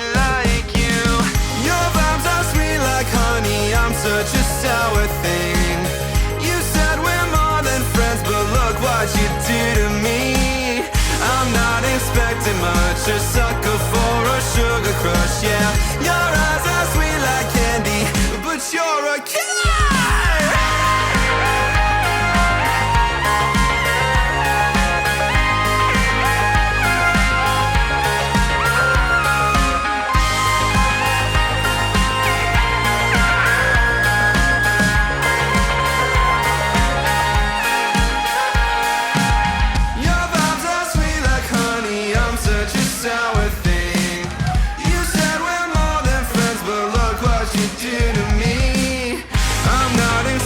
Much a sucker for a sugar crush, yeah. Your eyes are sweet like candy, but with you it's always little nights, little bites, clothes that fit just right. Nose rings, leather scenes, desolate apologies. I'm not expecting much, just we can't seem to get it right. Want you to feel like Candyman, but you're a killer bee. Happy summer, Ryan. Happy summer, my man. All these are summer based. I love it. Yeah, I think it's perfect for the time that this is going to come out. It is. But that was a good one. I love they did the I call it the worship band technique. Okay. Where they just everything drops out with the drums. And Oh, I yeah. love that. At the end where it was just drums and vocals, you know? Yeah. I was like, damn, they did it. That's so fun, and I also, as far as like little things like that, the little like slow down, the like record scratch thing. Oh yeah, Yeah. And then it just like comes back in. Remind me of like Malphite. Oh yeah, yeah, that happens in Malphite. Yeah. Or no, not Malphite. Clinical Trials.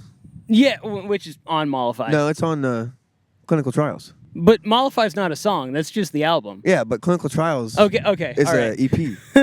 It's a split. Oh, yeah. No, I'm wrong. I'm such a fake fan. Sorry, Will. Will, do your thing. No, but Mountain Man.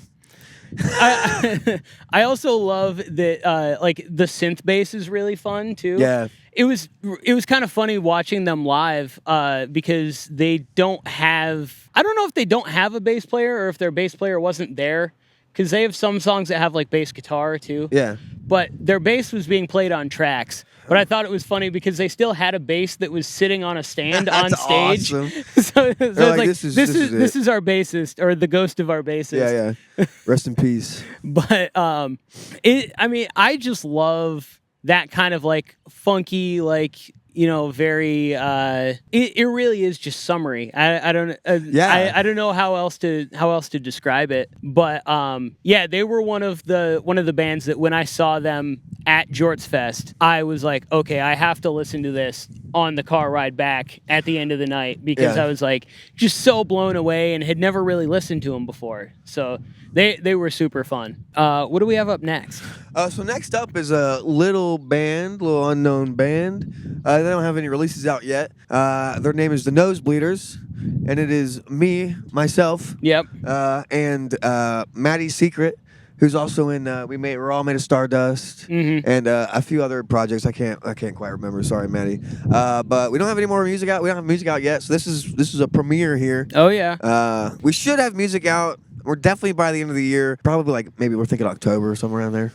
And how did that whole like collaboration come about? Yeah, so Twitter. Yeah, everything that has happened to me when this thing here is because of Twitter. Yeah. But Maddie was like, "Hey, does anybody yell?" And I'm looking for somebody to yell. Yeah. And then Aaron Dalmace. Oh yeah. Tagged me in that, was like, Nick yells pretty good. And then I was like, yeah, I'll yell on your. I thought it was for just like one song. Yeah. I was like, yeah, I'll yell on it. And then they're like, well, you wanted this to be like a whole project, and I was like, sure. And you guys are kind of like talking about trying to figure out like how to play live a little bit and things we like did, that I mean, too. They're at Faux. We talked about it a lot. Are they I think Ohio based? Yeah. Oh, nice. We're like on opposite ends of Ohio, so it's still like a 3-hour drive. But I mean, that ain't terrible. No. But yeah, I mean, we talked a little bit about, and we have some sort of plan. Cool. So we should be playing some shows. We're gonna try. I'm gonna try and see whatever Faux turns into. I'm gonna try and maybe get us on that. That'd be cool. Yeah, there's a couple things that we have in the works. I've been talking to people about playing shows, but I feel like you guys could do a side stage thing that would be really cool. oh, it'd go hard. Yeah. I think. Yeah, I feel like just based on what I've heard from it already, I feel like it wouldn't be like a main stage thing. I feel like it maybe wouldn't be big enough for that as far as like production wise, but I feel like it would go crazy on like a side stage. Yeah, 100% would. But yeah, I mean, it's definitely more. It's like hardcore, like Nintendo core, thrash, like got a little bit of that like cyber grind kind of sound to it. Yeah, it's like all over the place, but it's definitely a fun little project, and I'm really proud of what we're doing with it. All right. So this song is called Freakshow.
I love the snare on the last beat. That's Me so too. sick. Yeah, when I got the instrumentals back for that, I was like, oh, there's got to be a little woo right here. Yeah. There's got to be. So, and you both do vocals on that as well, Yeah, right? correct. Yeah, they do all the instrumental. All the instrumental is Maddie, and it's badass. That's why it's so good, because it sounds she did it super all. crunchy.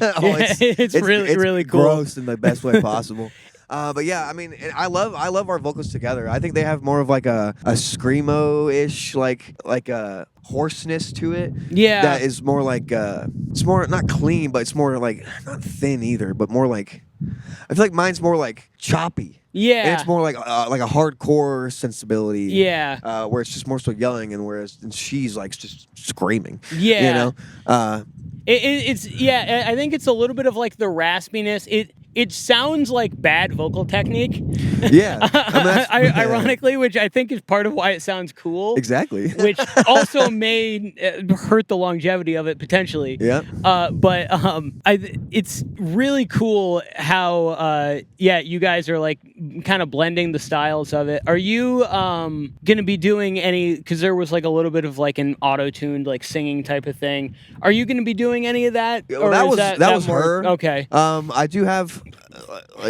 I don't really sing at all. There is this part where I have a talking part, but it's super edited and super pitched up. But yeah, no, I don't really do any of this. I just kind of yell. Yeah. I mean, I'm not opposed to doing any of the singing parts, but that does also remind me of something that I kind of forgot to bring up in the first part of the interview. Yeah. Is that your vocals have also gotten leagues better since Sludge City too. Yeah. Like it sounds like you've gotten a lot more like confident in everything. It's a lot of things. I've gotten a lot more confident. I've gotten a lot more knowledgeable in the plugins and how to get my voice to sound how I want. I've gotten more knowledgeable in like the key of the song, what keys work with my voice, that kind of thing. I also noticed that too, because like there's a few like kind of sour notes on like some of the stuff from Sludge City. Yeah. Is a lot of that. So you mentioned like figuring out what keys work better for your voice. Is it also like kind of figuring out how to work the auto-tune like a little bit better too? Because like that was another thing. I felt like you just had it set to like chromatic for with like all the notes. Yeah. Whereas now it sounds like you actually have like the key picked out. Yeah. So you don't have as many like passing notes. Yeah, it's like 3 or 4 notes usually I have it set to. That's most of a scale. yeah. it just kind of gives it more of like a hard line, which I like. Like, Yeah. and it's cool because it sounds like it has the same tone. It's just more not clean, but it's more like robotic, I guess. It's kind of got like yeah. Well, there's a fun smoothness to the like the way that you have the glide set on the auto tune yeah, too. it's 100%. Like it's, but it does. It's not like it doesn't sound as stepped. It sounds kind of glidey. Yeah.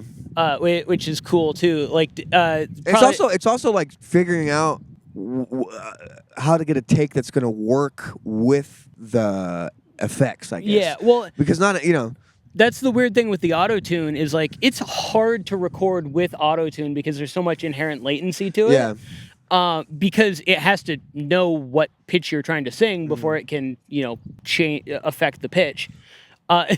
You got Told you. Yeah. But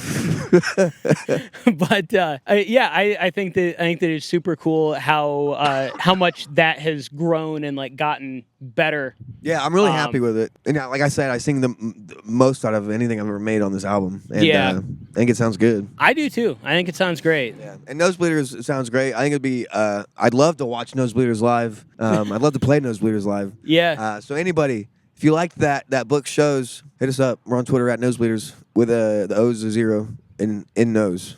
Well, that's the only O in there, so. Yeah. All right, so my next song, a little bit inspired by a project that I'm actually going to be releasing relatively soon. And by relatively soon, I mean by the time this is out, it'll be out. Yeah. Which is a split that I'm doing with Joe Howland. Yeah. We did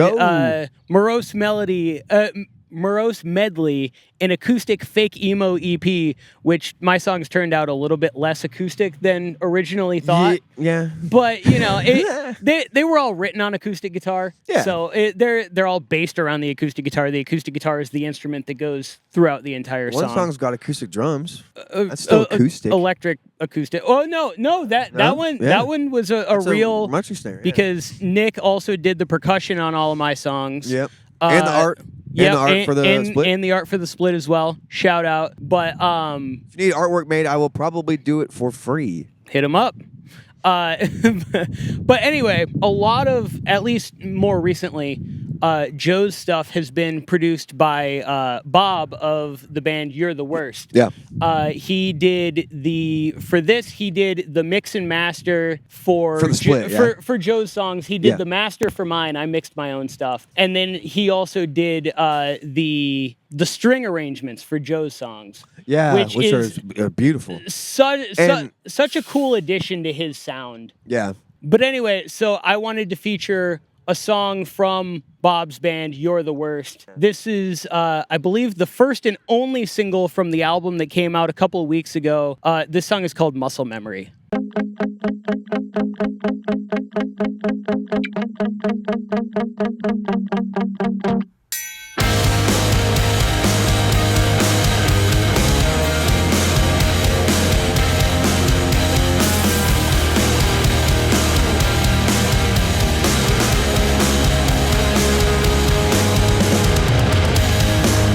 Supposed to forget all the times I picked you up from your rundown apartment, staying up late watching your favorite movies, but you'd always close your eyes for the sex scenes. I guess I'll just lie here and remember you in that small black dress you wore last December. Muscle memory, the tips of my fingers tracing your tattoos. You're always out of reach, sitting on the couch across from me.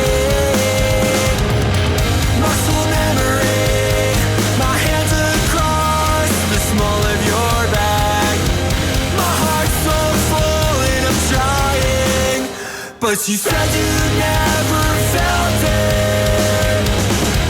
I traded all away to be lying in your bed. I watched you from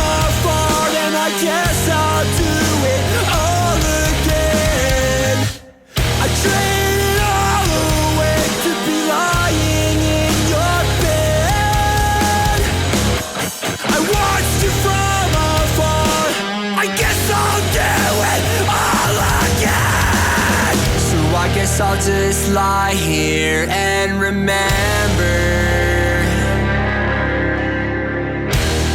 you in that small black dress you wore last December. Muscle memory, the tips of my fingers chasing your tattoos. You're always out of reach, sitting on the couch across from me. Muscle memory, my hands across the small of your back. My heart's so full when I'm trying, but you said you never felt it. You said you never felt it.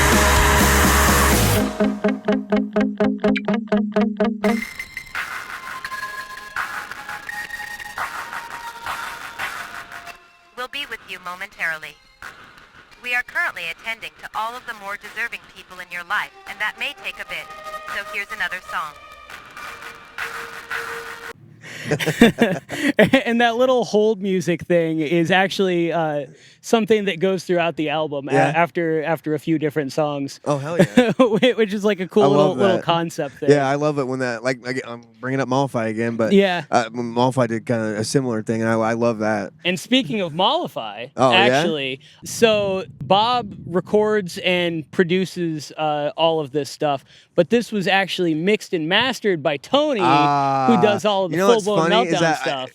When you started to just say that, I was like, I bet it was mixed by Tony. I can hear it. Yeah. It sounds like a Tony mix, which is great. I've said it before, and I'll say it again. Tony has such a cool sounding production style. It's so clean. That's the thing. He's one of the only people in the scene, I feel like, that can make a bright mix that doesn't sound harsh as shit. Yeah, it's so everything's so clear. And just like quiet in a way. You know what I mean? Exactly. That's something that you'll find with like live shows and stuff like that too. Is like a room that sounds good and isn't harsh, you can play louder and it's not gonna sound as loud.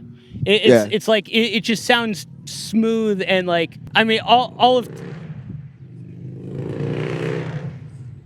Tony's production just sounds squeaky clean. Yeah, it does. But yeah, like also just this song in general. I love Bob's voices. Dude, it's so good, right? It's like something about it. It's just like it's so nostalgic. It feels classic. Yeah, it feels classic. I mean, it sounds classic. And he does a really good job of going from like the singing to like the kind of like yelling, screaming type of thing. He's got a good transition. That was exactly what I was gonna get at.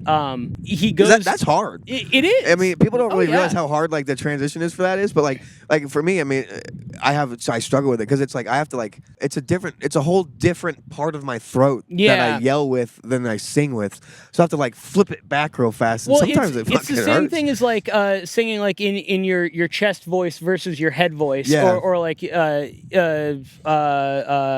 do you call that? I lost it. But falsetto.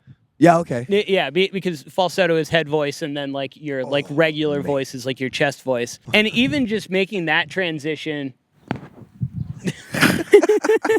I want that in. But even just making that transition is hard. But then like going to like the distorted, because like if you're doing like a kind of distorted vocal style like that, you have to have your throat really loose. Yeah, that's what like a lot of people who get into screaming, they like try and like tense up. To get that, and that's how you get that like improper technique that's gonna like hurt your throat and like that kind of stuff. And you have to like be really like open and relaxed for that. And so like going between those two, and also just putting that much energy into the sound of it. Right. Yeah, it's all about staying open, dog. And again, I also just love the entire like the structure of the song is really good. It's a great song. That like plucks in the beginning and the end are super nice. And I love that he brings the plucks back at the very end. Bringing like the intro back for like the outro. It's just a super fun song. I think that he's doing great stuff with that. I was saying during the break, I'm pretty sure that he writes and records everything, but has a live band for actually like playing live. Dope. Super talented guy. Yeah, I didn't realize that about You're the Worst. I haven't really listened to them. Obviously I've heard of them. But I didn't realize it was basically just I think Bob. that this was their first release. Oh, really? I'm pretty sure they might have had an EP before this, but I think if again, I don't have internet, I can't fact check this, but I'm like pretty sure that they had an EP and maybe scrubbed it, or it's like only on Bandcamp or something. Oh, okay. And then this was like Those their are the first best like ones. official release. Yeah. Okay. And so they've been working on that for a while. I actually thought it was really funny. I want to get Bob on the podcast sometime because sure. when they were first like kind of talking about this rollout almost a year ago, maybe 7-8 months ago, something like that.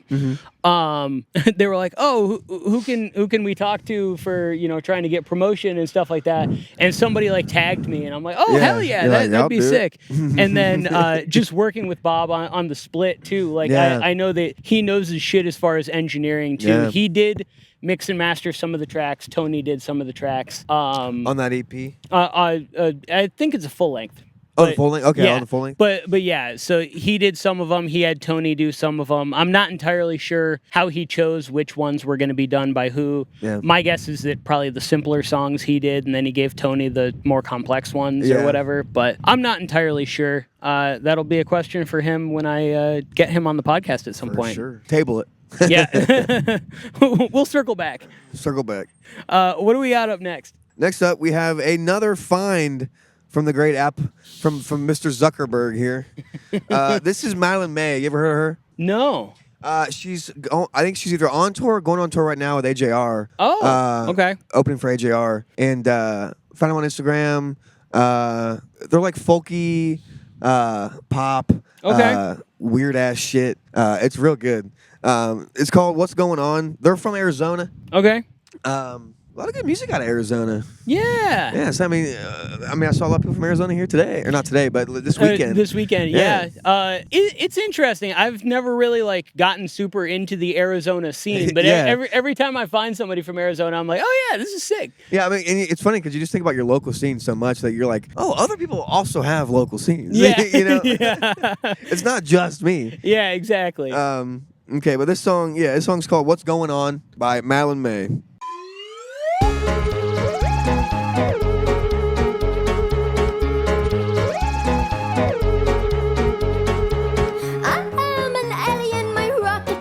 Human bone and skin. I'm something smaller, staring out the skull with a panel of wire and buttons I don't understand. Spamming every one of them. So does being human mean pretending to know what's going on? What's going on? Hi, take me to your leader. I would like to have a couple words. Get your shit together. How do humans keep on getting worse? I'd go back to space, but they've invaded out there too. We're doomed.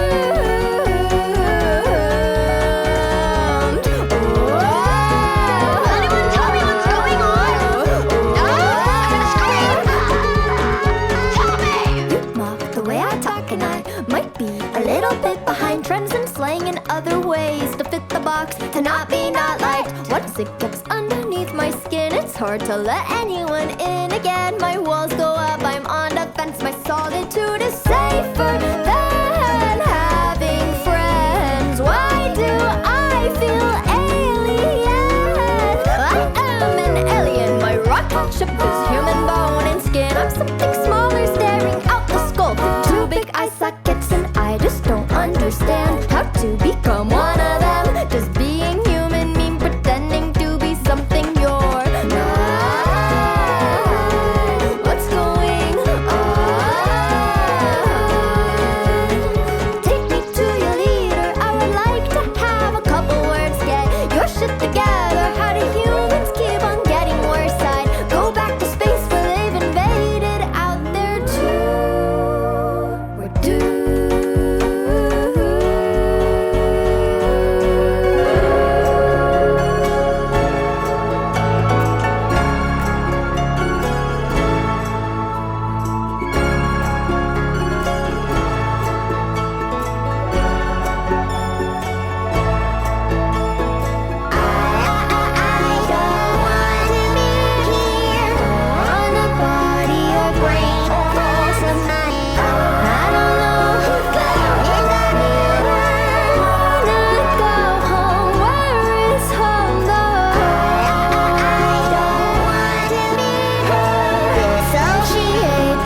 After a brief intermission because the camera almost died, we are recording again. Yep. I just ran, so I'm 29, so if I'm out of breath, sorry. Yeah. But okay, so I have heard the like intro or chorus or whatever that one part great is. song. Because it had been going around on like TikTok. I had been seeing a ton of like for a like while. animations and stuff based on it and stuff like that. But I didn't realize that it was a full song. Yeah. I thought that it was just like a sound that somebody made like for a TikTok. Yeah. And then like a bunch of people like grabbed onto it because it was a trend or whatever. I didn't realize that it was a full song. That's kind of cool. Yeah, it's a great song too. They've been teasing it for a while, apparently. Yeah, she's been teasing it for months. Do you know if is it just a single? Do you know if they like right now it's just put a out single. a lot they of haven't other stuff? said anything. I mean, they have a ton of a backlog. They have like 2 albums, a couple EPs. Okay. It's great stuff. Is it a lot more like that same kind of feel? Yeah. Yeah, it's weird, kind of It's folky. got that like ragtime kind of. Yeah, ragtimey. Yeah. It was interesting. It first came on. I'm like, this is interesting. It's like ragtimey, almost like circus music in a way. And I mean, if you see any of like the promos that she's doing, she's always like dressed up as a clown. Oh, and she's interesting. promoting the song. So yeah, she definitely understands. That's the funny thing. I've never actually seen her promotion of it. Yeah. I've only That's funny. I've only ever seen like the animations and stuff that like use the sound from it. That's hilarious. But yeah, I found that on Instagram and I was hooked and I started listening to a bunch of other stuff and then just kind of waited for this song to come out. It's a fun little tune. It's weird. Oh, 100%. But it's like I don't know. It's interesting too. It's fun. Yeah, 100%. And I've heard a bunch of people doing like deep dives into the lyrics about it being like neurodivergent and like that kind of stuff, which makes sense. Yeah, for sure. I mean, it's all about not feeling like a person. Human, yeah. Yeah. Like, So I must not be fucking from here then, because I don't know what the hell this guy's doing. Not what I'm doing. This person seems like they're normal. What am I? Yeah. If that's normal, what the hell? Yeah. What's going on with me? Exactly. But that was a fun one. Yeah. They've all been fun, upbeat ones. Yeah. What about you? What you got next?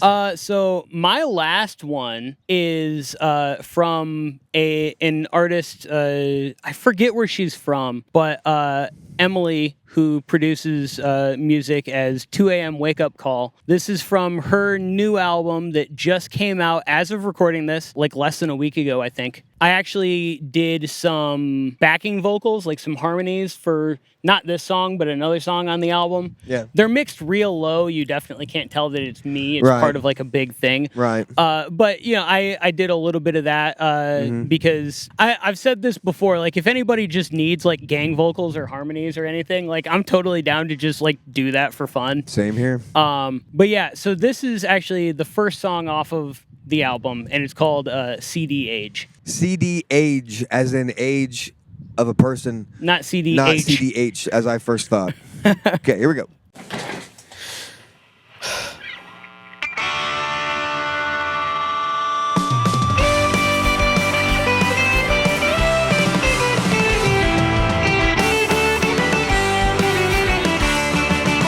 Finally emerging from the loudness war to a world I just as soon forget.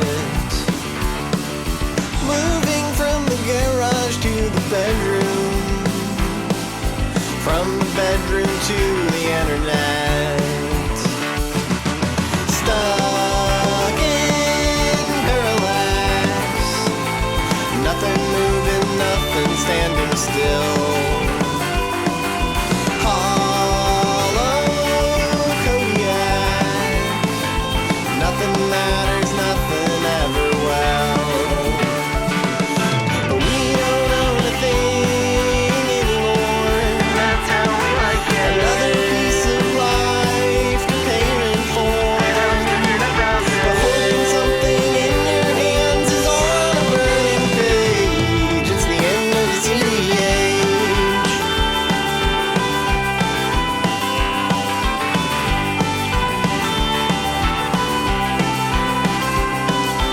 Throwing books and jewels into Lake Michigan, grinning as we dispossess our past. 3 a.m. for coffee and for turnovers, lips that laugh. Stuck in parallel, swimming underwater and no rest. Any way to tell? Chapter 1 and you all know the rest. But we don't know a thing anymore. Another piece of life to parent for. But holding something in your hands is on a burning page. It's the end of the city age. Ages over ages and I'm done. This bell that cannot be unrung. For ghosts are all that we create anymore. Desperately looking for a song I never sung. But we don't know a thing anymore. Another piece of life to parent for. And holding something in your hands is on a burning page. It's the end of the CDA.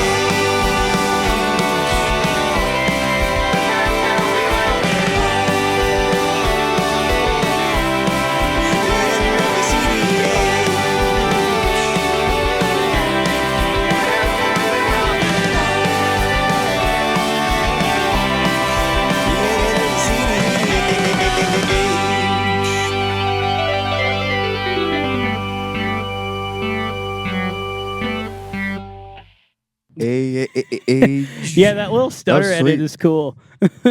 It's really interesting because I've been mutuals with them on Twitter and Bluesky and stuff Yeah, like that same. for Yeah. a while. And I listened to their last stuff. It didn't grab me quite as much as this album did. Lyrically, their other stuff, and probably this stuff, to an extent as well, I'm sure, is about kind of like finding out that she was trans and like dealing with a lot of that stuff, Yeah. which just isn't relatable to me. I get It's that. Yeah. relatable to other people, Yeah, for and I'm sure, glad yeah. that exists. But that stuff didn't grab me quite as Right. much as this new album has. Yeah. But like I've listened to this a lot, and it's so like upbeat and fun and rockin'. And like I also especially really like the lyrics of this one. I think it's funny about talking about coming out of the loudness war. Yeah. And like a bunch of other stuff with like the progression of like music recording technology and things like that. She also mentions going from the garage to the bedroom to the internet, and I think that that's like about where she actually like produces physically Yeah, probably, actually yeah. produces all the stuff, which I think is kind of neat too. And the song after this is actually called Recording to Tape, which is, kind of an extension of that whole theme, which I thought was Right. kind of interesting too, how it's like almost like a meta commentary on like music production in a way, Yeah. which is, I think, really interesting. That got your attention. You said music production. You know me, big nerd.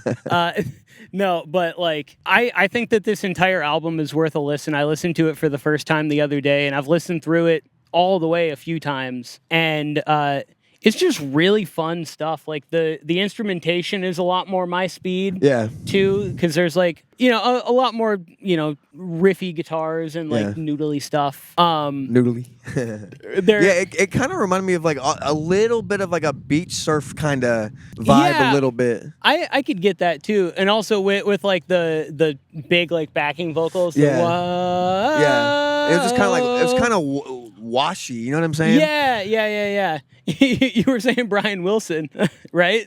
Brian Wilson. Where? Oh, was that on the last song? Yeah, Brian Oh, Thompson too. Brian Thompson. Getting my song my names bad. wrong. My bad. Brian my bad. Thompson, the ex-CEO of United Healthcare. Oh yeah. Sorry, I got Free my, Luigi. I got my Okay. my wires crossed. Very good. But yeah, I just think it's a fun song. Really good whole album to check out. Yeah, good. I'm probably going to because that song was tight. Yeah. And like I said, it's as of recording, extremely fresh. It came out less than a week ago. Fresh finds. Yeah, baby. Heard it here first. What do we got for our final track of this Finally, from me. glorious afternoon? I have Let's see here. I can't read it. I can't remember here.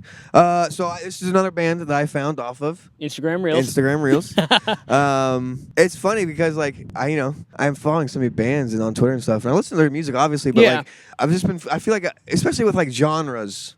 I feel like I've been getting stuck in the same genre for a while. Yeah. It's helped me. Like Instagram has really like just brought me like a lot of good rappers, a lot of I found a lot of cool stuff on TikTok too. Yeah. Like, what was I can't remember the name of the band. I was gonna shout them out, but I can't remember. Damn.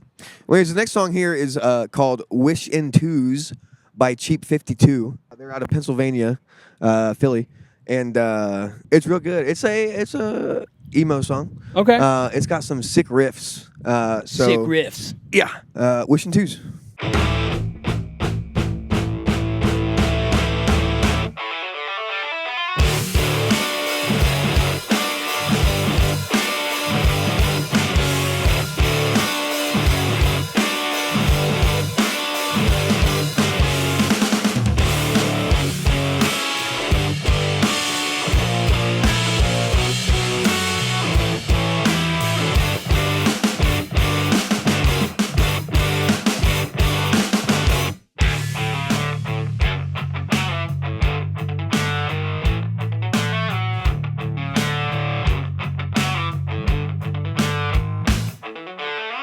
Don't mistake me for him.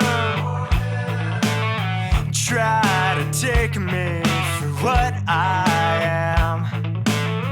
The text and calls go right. We hang out tonight, and then you hear a beep, beep, beep. Wake up. Back in my room, it was a dream. I'm thinking of you, and I gotta come clean. I wish in twos.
Yeah. Cheap 52. That was cool. The arrangement on that is wacky. Yeah, it's really interesting because it like builds up and then like the vibe switch is like more mellow again. Yeah. Which is like not at all what you expect. And then it builds up a little bit more. Yeah. And then it switches a little bit again. And then finally when that like guitar solo and like the halftime the halftime part at the end finally hits, you're just like, oh, thank God. I also love the little like vocal Yeah, that was it just those little things like just like the woos and stuff add so much to songs. Yeah, I mean, well, it also reminds me of like one of my favorite releases of last year. I talk about it all the time, but the Townies record. Yeah. At the beginning of Faux Pas, Right. the little like chuckle into the mic. Yeah.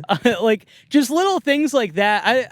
I love keeping in small little studio things like that. Oh, yeah. Whether it was like intentional or Right. not. You know, the little chuckle there, I think probably was intentional. Oh yeah, probably. But, But still, I mean, it's fun little stuff. Yeah, I mean, even when I produced the Caleb Shannon record a couple of years ago, there was just like a couple little things like at the beginning of like a take or whatever that I would just like leave in because I thought it was like cool sounding. Yeah. Like I think it's Colored with Your Paint that at the begining of like the second verse is just like, aren't you ready? And it's like he was just talking to me, but Yeah. I'm like, that's kind of like a cool like lead into the verse. I like that. I love songs that do that, yeah. Because I mean, especially like the woos and stuff. Yeah. It gives it a sense of like liveness. Yeah, Like a live showness. Because Yeah. you know, every time there's like a little break, you know the vocalist is going to be giving a woo.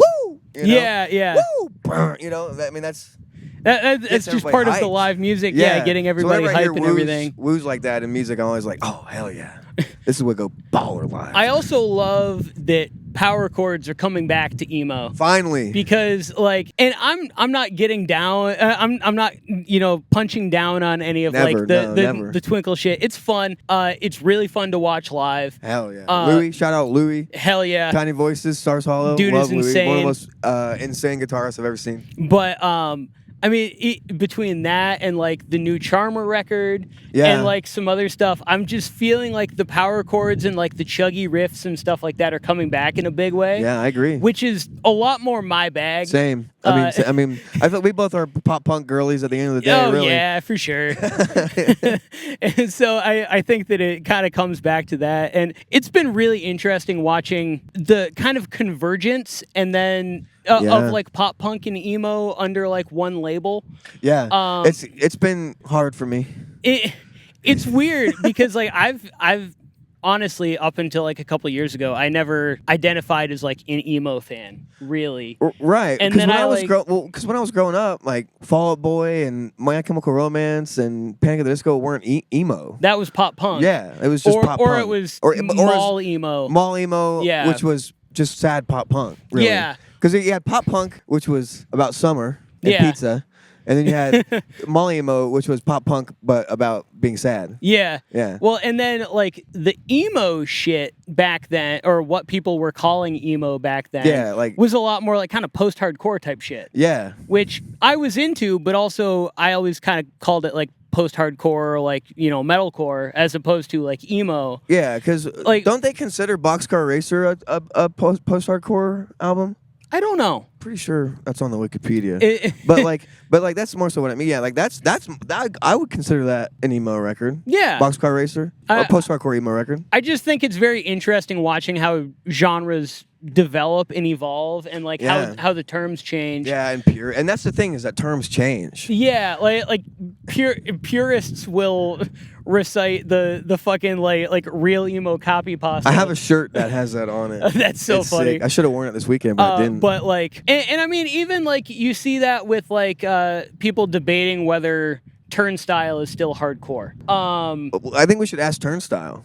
It- You know what I mean? exactly. Or the people who are actively in the scene Yeah. making the stuff. Yeah. Because like I feel like there's people who are kind of like old heads at this point. Can't let who, go. Who are like that's not real hardcore. That's not Yeah, real I mean, same with like emo. Knocked Loose. Yeah. Like they're like metallic hardcore, metalcore. Yeah. But like really it comes down to what these people want to identify their music as, kind of what's and I think even more it's what scene you are closest to. Yeah. Because like there are the term like emo adjacent comes up a lot. Right, especially in the scene. And you see really weird stuff that has kind of been embraced by the scene that sounds so different. Yeah, I mean, I think I'm a good example of that. You're a good example of that. Super Destroyer is a good. Anything, honestly, almost anything on Lonely Ghost.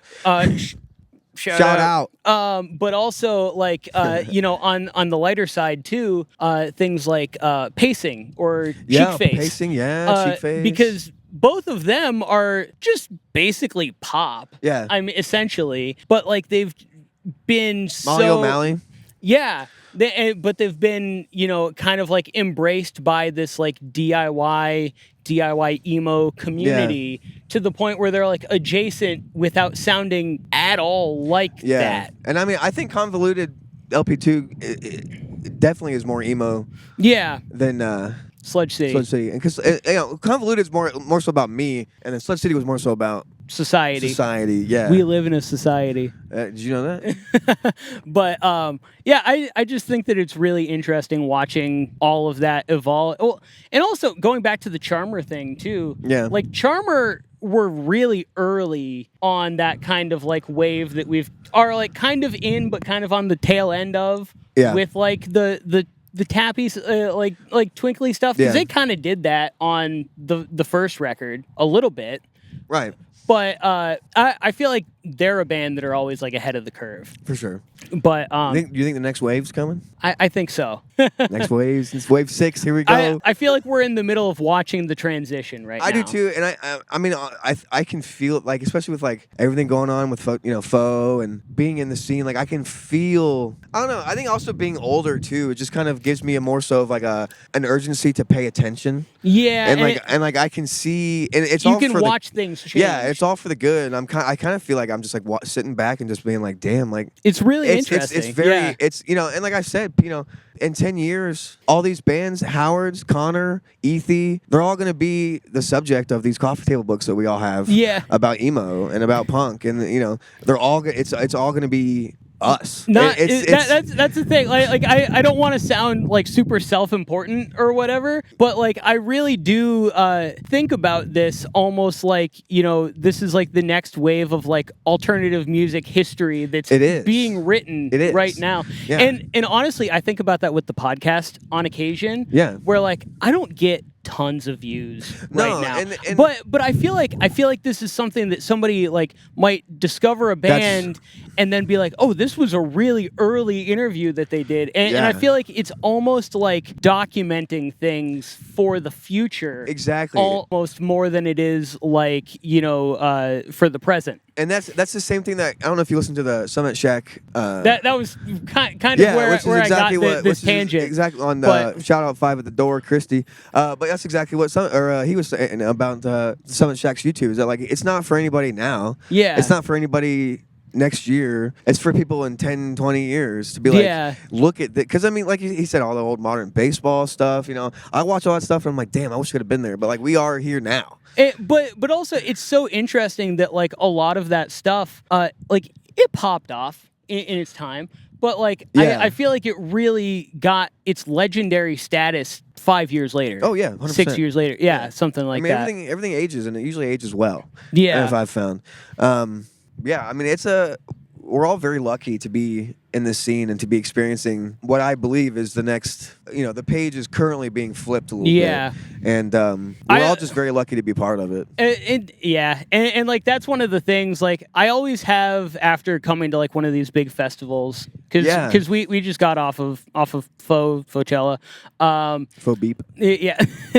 But like I just always feel so connected to everything after like actually seeing all these people in person because and everything. It's all online and we'll go months without seeing each other and you sometimes it's that reminder of like, oh shit, these people are real. But it's cool that you can almost like pick up where you left off. Oh yeah. Like nobody's like, oh, everybody's just like, we interact every day. What's up, dude? It's just like immediately back to where you were the last time you hung out. We all interact every day, basically. Yeah. Like I mean, I talk to you every day, pretty basically. much. Yeah. So it's like, but like, just don't see each other Yeah. all the time. Which makes it more special and more memorable. Of like, I mean, people are never gonna forget this weekend. No. And like with with Faux moving out of Howard's and all this stuff, like this is the chapter I'm talking about. Where like, Faux is probably not gonna be called Faux anymore. Probably not. And that's gonna be a new chapter for Summit Shack, and it's gonna be just it's just the next thing. And so I'm just very happy that I get to experience everybody else's success a little bit. It's great. All my friends are doing crazy. And the thing is that, like, I came into this scene 5 years ago. Yeah. And the only reason why I put stuff on Spotify, it was because I hated Google Drive, and I just wanted songs to play one after the other. Yeah, you just wanted to listen to your own stuff. Yeah. And that's the only reason why I put shit on Spotify. And then, because I was lurking in, DIY Twitter for a long time, and I was just like, hey, if you guys want to listen to this, it's on Spotify. Yeah. And then flash forward to now, it's just like, who would have thought? People know who you are. Yeah. People know who I am. People come up to me weird. and go, "What, are you Cacophony?" And I'm like, I did not realize that picking this name, I didn't realize it was going to cause me issues. I thought cacophony was like a known word. Yeah, I did too. It's kind of funny. But yeah, I think on that note, that's a good place to end off the episode. Do you have anything that you want to say one more time? Look out for the record. Yeah, look out for the record. The song that's playing next is Nostalgia Bait, Yeah. Which is featuring Joe Howland and Ryan here. And I basically also want to say is, live in the moment, pay attention, be thankful. Thank you, Connor. Thank you, Ellie. Happy Father's Day, Connor. Fuck AEG. Free Luigi. Free Palestine. Trans Lives Matter. Fuck the cops. They're right over here. I was kind of hoping they would say something to us. That's probably funny. It would have been. Yeah. I'm happy to be here, and I'm happy you're all here too, and I'm happy to know you. And, Yeah. I mean, it's been a life-changing thing. I think for most people that I know, this scene has been life-changing, and I never knew that was going to happen. So there's always hope, right? Yeah. I mean, you never know what's going to happen. And, like, I never knew this was going to happen. And that was even the underscore of Sludge City. Despite everything being Despite fucked everything. up, I mean, there's always... Yeah, we always got a shot. Always a horizon to shoot for. And don't lose that horizon, because it's real dark if you do. Yeah.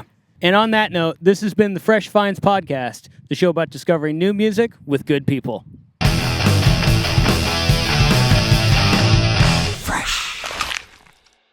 Everything around me burns to ash. As much as I want, we can't go back. We're fucked for sure, all above board. This is feeling like such a chore.